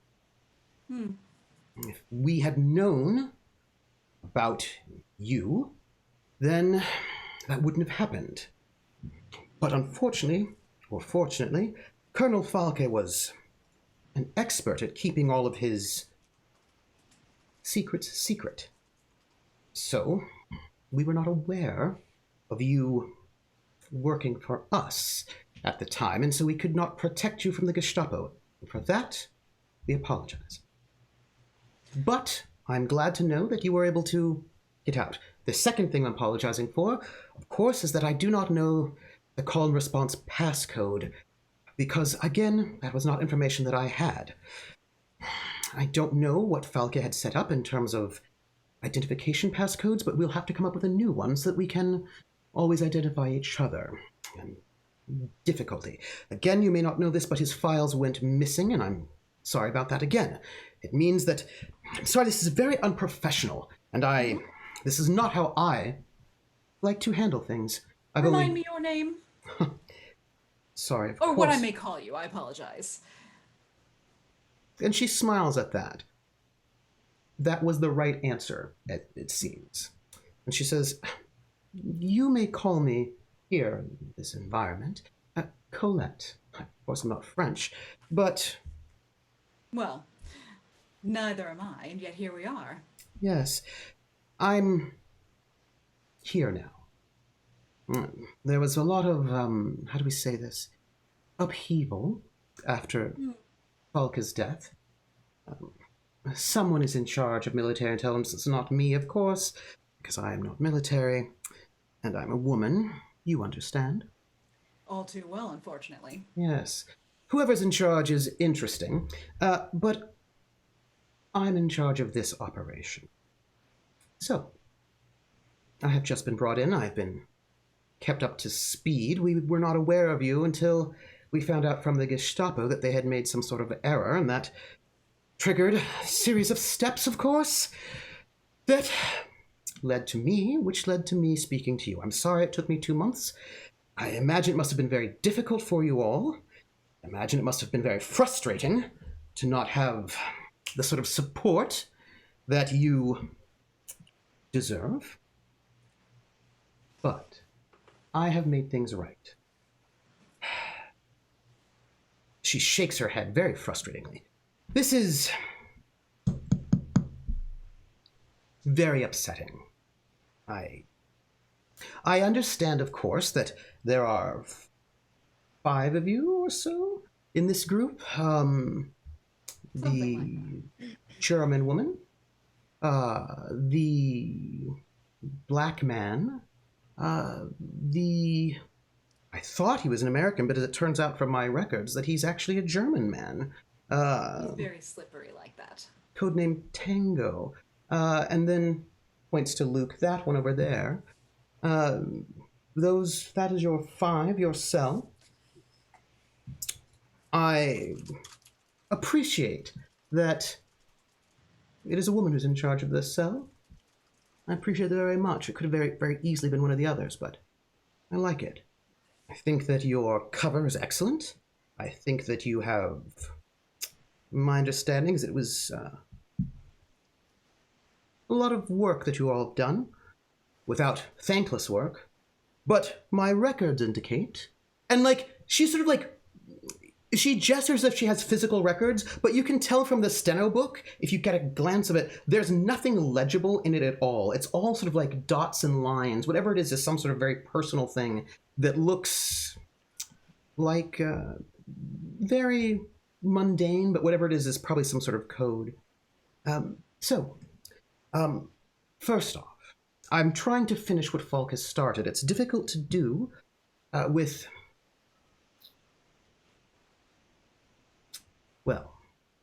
without all of his records, and with someone else technically in charge of Paris who gets in my way. I'm sure you understand. Well, I was able to do my research. I've been working on that for the last month, and, well, it seems to me, from what I can guess, that Falke brought someone important to you back as a reward for your service. I was able to find this man, get him out, and he's currently rehabilitating in hospital. He was in a very terrible state, but he's on the mend, and I imagine he should be well.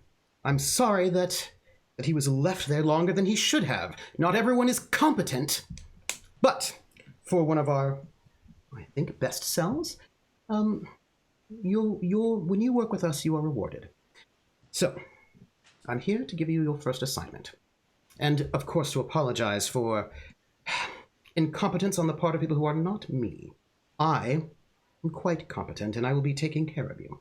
I'm your handler.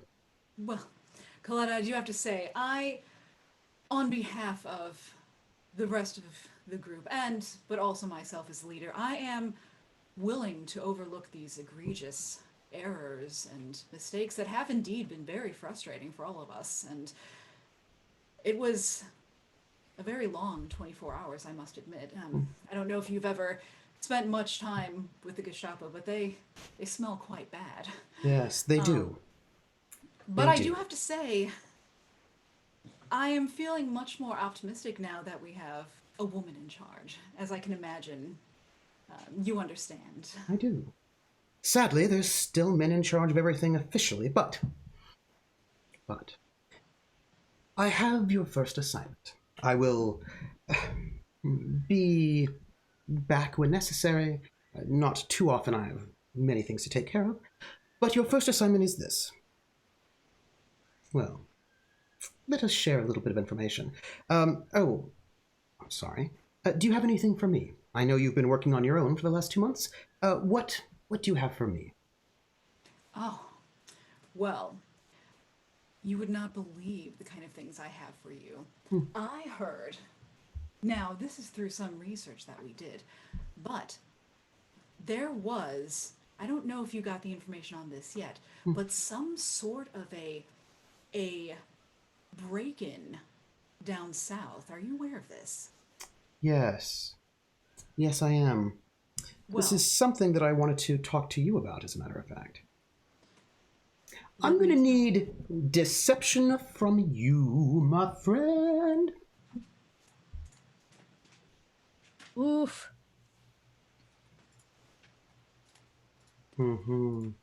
It's mediocre, but... And Hold I up. have got a 2. Okay. Okay. You You could do this. Hold on. I would like to, on the basis... Hang on. Let's see. By the way, everyone, we're in combat. It's a little exchange. Combat of the mind. Crap.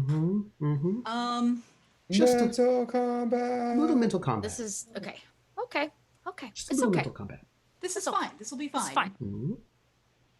Um, Don't shake You your got head like this. that, Greg. You got this. Don't shake your head like that.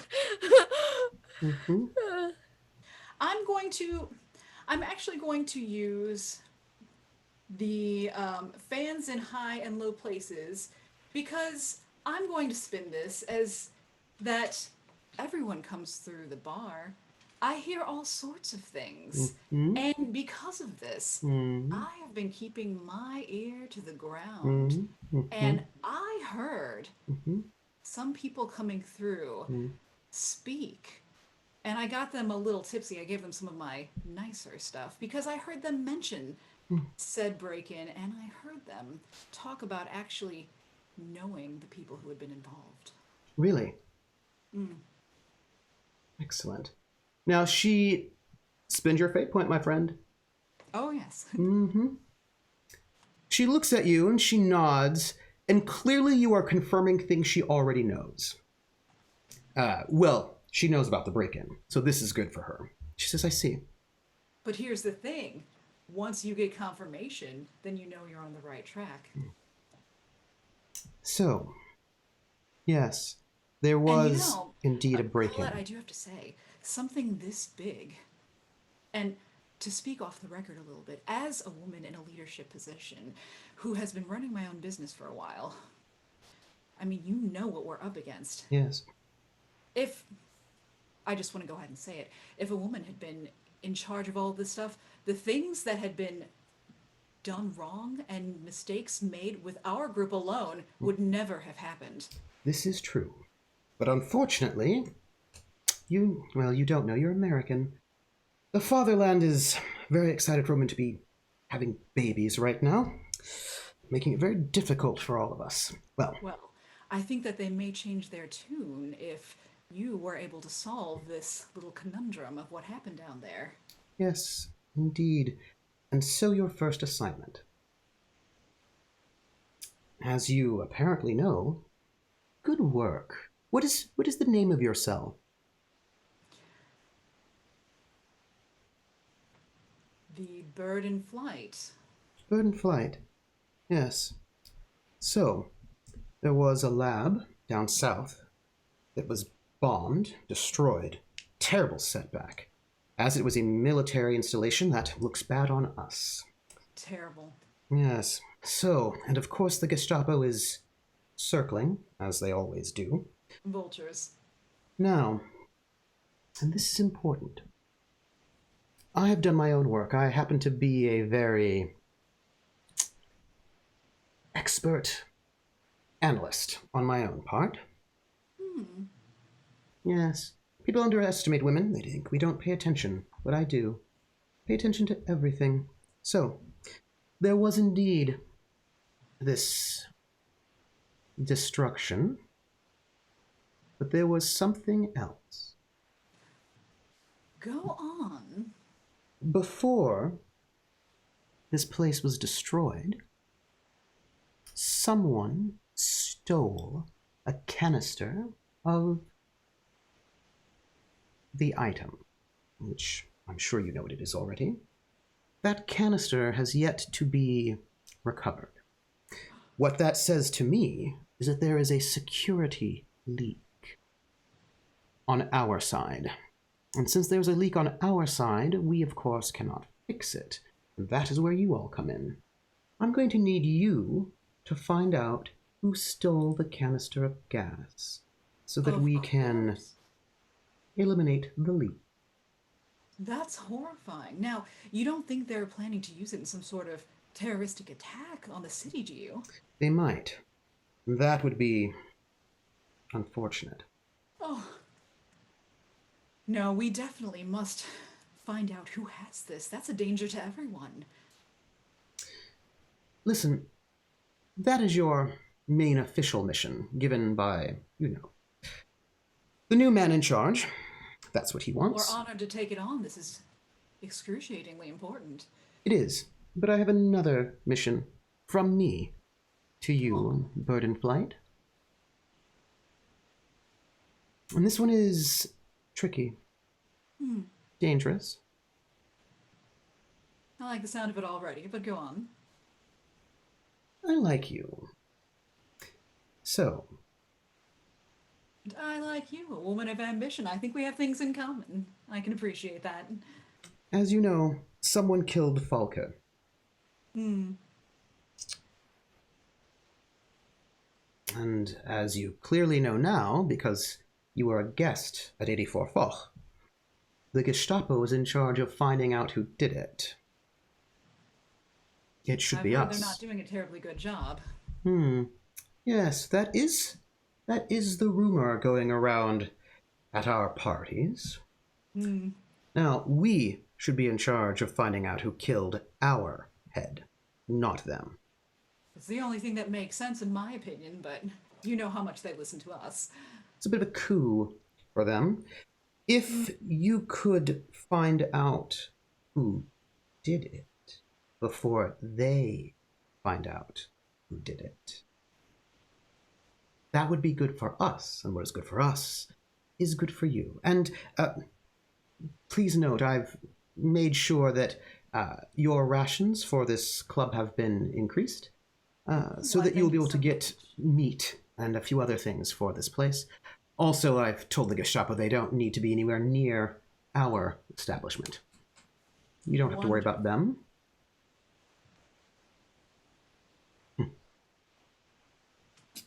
Well, you can count on us. Ladies have the power to find information in places that gentlemen dare not tread.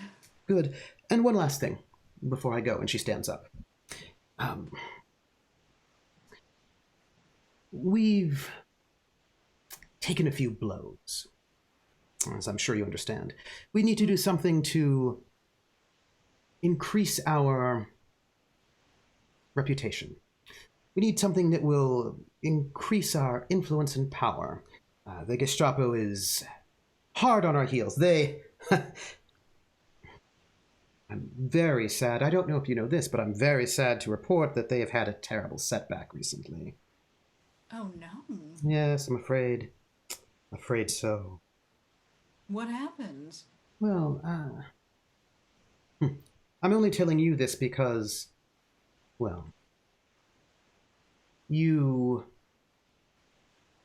were a guest of Colonel Hassel, and so I thought you might like to know this information. He spent quite a bit of his capital to bring a woman, he's always been a bit progressive, that one, to Paris. The Arctic Wolf, which is very important. And she was murdered by someone here, resistance. And maybe the communists, I'm not certain. That does not look good for them. They're scrambling, I'm afraid. So, we need to look better.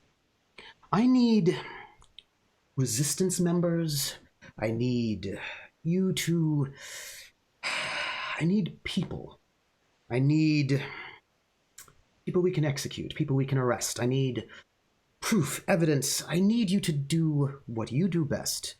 Keep your ears to the ground and find me some resistance that we can arrest. Of course. Well, you know how these things are. They're like mice. They're always under our very noses. Yes. So, that's what I need. I will be back. Find me some resistance. Find me who killed Falke. And for the new head of military intelligence, find out who stole the canister so we can fix some leaks. It would be more convenient if whoever stole that canister was, Gestapo, rather than Army. So, and then, if you hear anything about who killed the Arctic Wolf, that would be useful. And also, I must say, with that one, you should work quickly, because my understanding is I've already brought in someone to find out who did it. And if we can find it before they do, that'll be better for all of us. And of course, I will return your person whenever he's healed, which he's not currently, but when he's better, we will return it. Wonderful. Thank you so much. Well, it was a pleasure to have you in as always. And please, if you ever want to stop by and enjoy some of the music during live hours, feel welcome. I have many groups to see to. We are rebuilding. I can imagine. Things are never easy during these times, but no. We must stick together. And she takes her pen and she puts it behind her ear and she says, "This is why you need a woman who's good with organization." That is indeed. And she gets up, she finishes her glass of wine, and she walks to the door and she says, "This is the beginning of a very good relationship indeed, and I'm happy to be your handler." Being double agents isn't easy, but you can do it.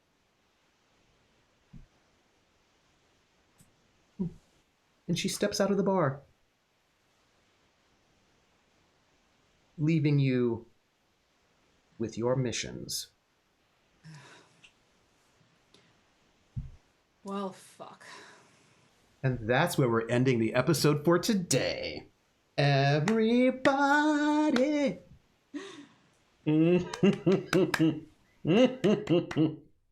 I don't remember you being as evil in season 1. I think you just start off with the guns. You got to build up to this kind of stuff. No, I got pages of notes. I'm already plotting.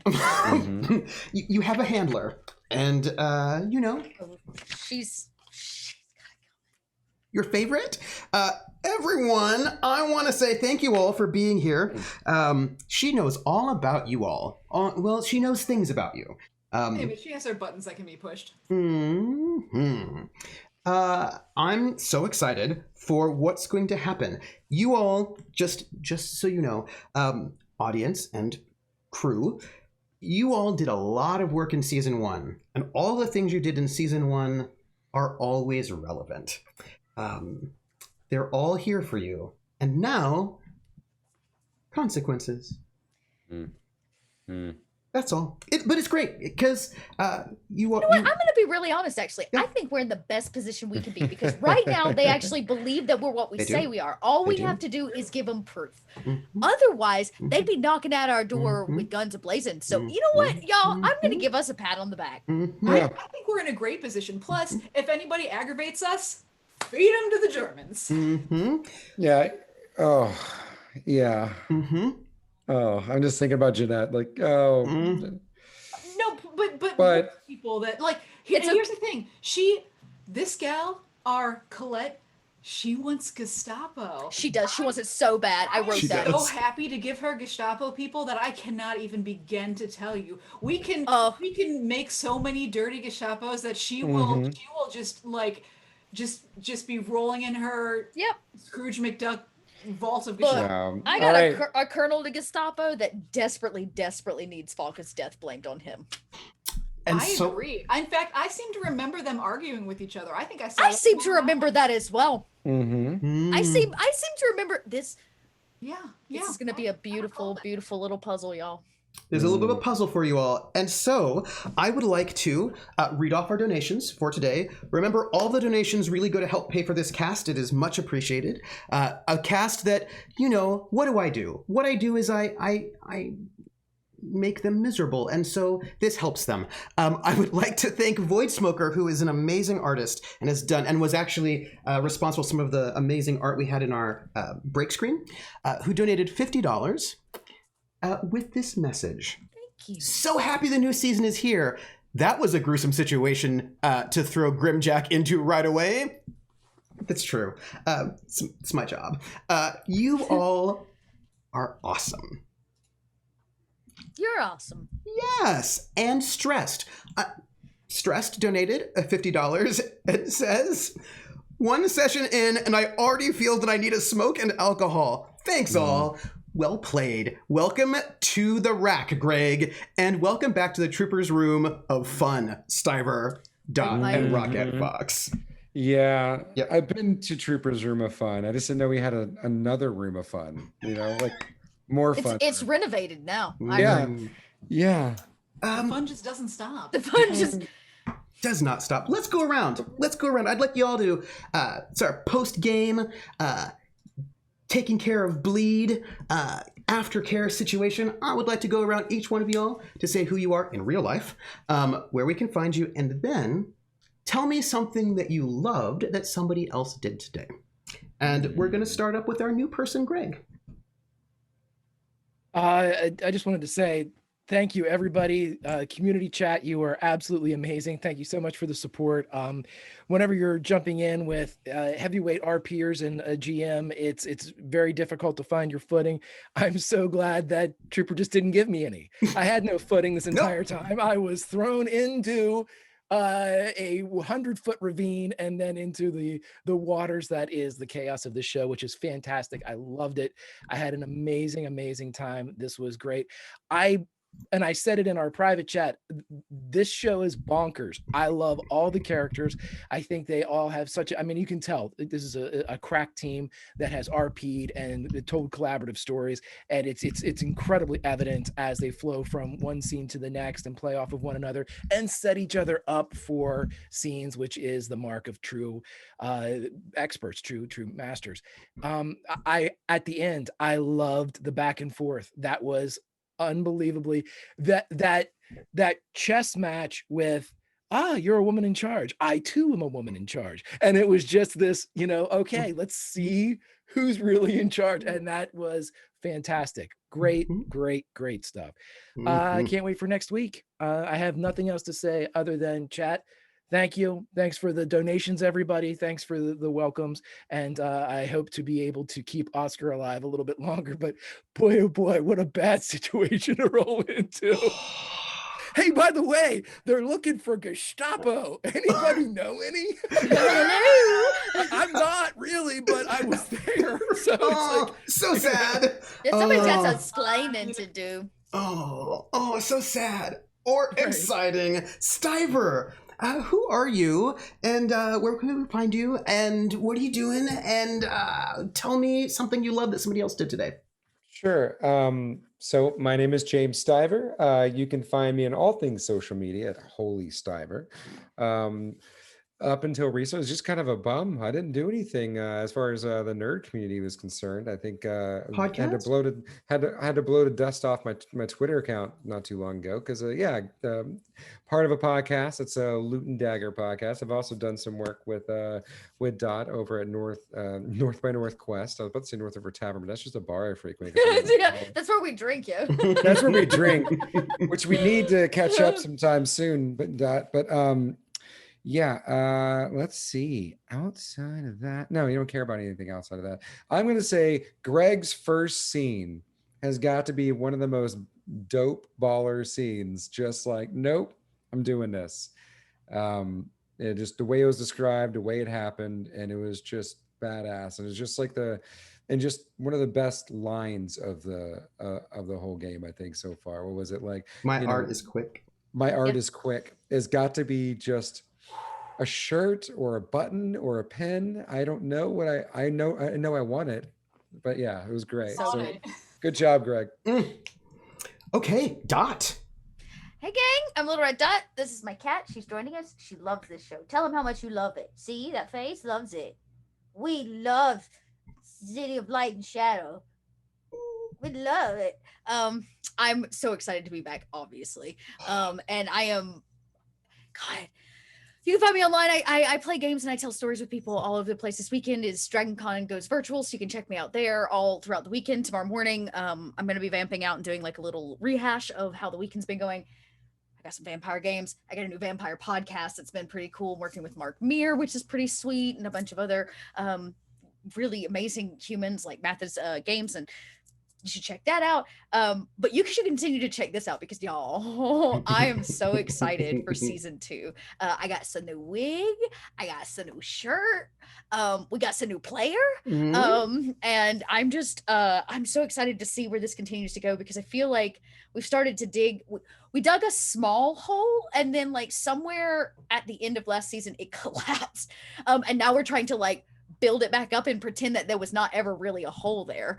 So now we're just in All deep those sinkholes. Yeah, exactly. Yeah, we're in a sinkhole and we're like this, we're like covering it up with our foot. There's no hole here. We didn't put this hole here. So this is great. Okay, so a scene tonight. Oh. Okay, or a moment. Okay. Give me a moment. Yeah. Give some love. Having that first moment of Sylvie's where we got to see her have to like take in the fact that he's like medics came in and like took him, and it's like that should make her feel very good, but you could tell it didn't. And it's such a poetic like parallel to just like what is happening right now in this world of like everything's being covered up by like band-aids, but it's really just a cover for what the horrible things that they're doing to people. And it was just, I just thought it was a really beautiful moment set up by you, Trooper, and I thought it was a beautiful moment by Rocket, like as Sylvie in that moment having to learn that like she's like, what? No, that's not how it was supposed to be. Like I had coped with the fact that they were probably going to die, and now I just thought the whole thing was really it's really beautifully done.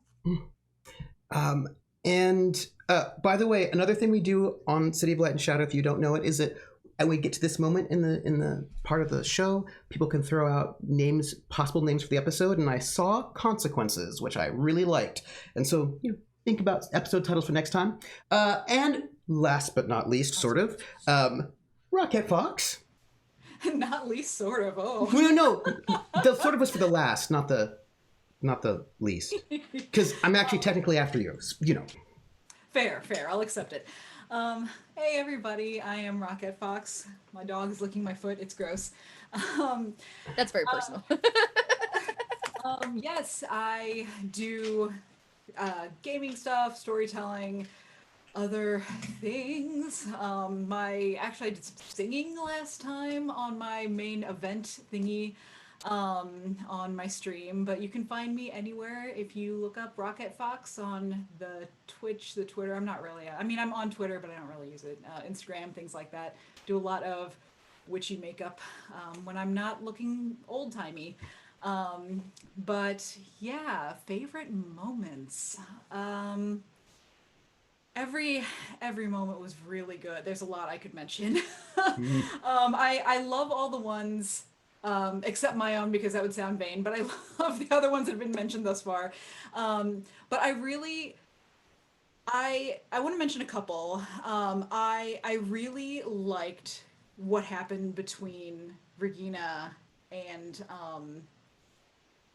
our Dr. Hannah, just in this whole, like, the dinner thing.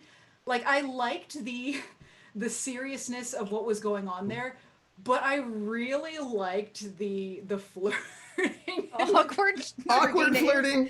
Awkward turtle. Like, there was something about that, though, that just felt really earnest and really sweet in a way that feels, just amid everything else going on, amid all the chaos, amid all of the, like, yeah, they came in and checked out all of my stuff. It was a bunch of people. It's really upsetting, you know, and oh, they've taken all the locked up all the bank accounts and stuff.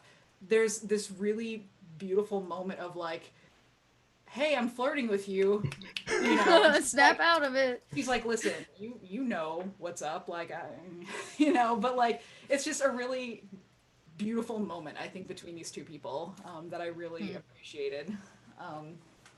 That I think is just so sweet. I love it. A little love in a dark time. Love. Yes. And I'm troopersjp, and you can find me here. This is my channel. I like to run a show. This is it. This is one of my, so here's what you need to know, right? I have wanted to do this show since 1988. I've wanted to run this campaign since 1988 when I first saw the TV show Wish Me Luck, which is a British TV show about women in the SOE in the French Resistance. And I was like, I want to run this show. But I was like, I don't have the players for this show yet. And so I waited from 1988 to now. Almost 88, 98, 08, 18. So almost 30 years I waited to run this show.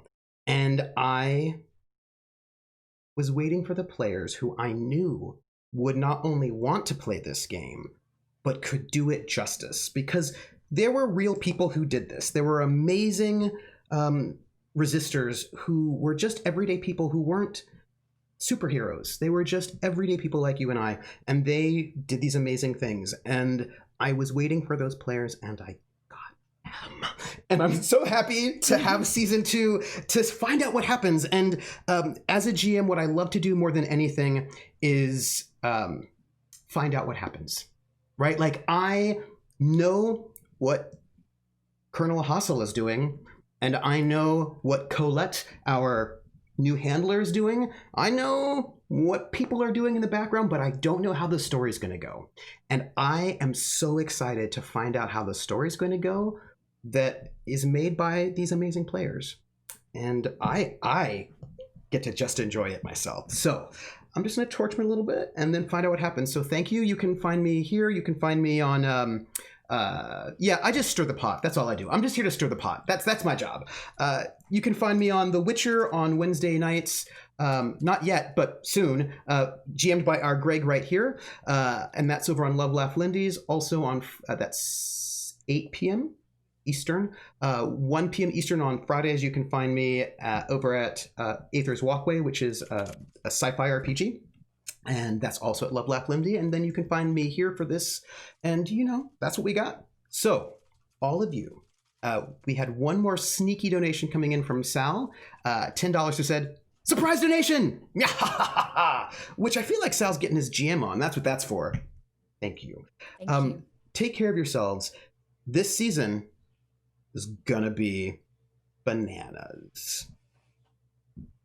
Take care, everybody. Till next week. Till next week. Bye.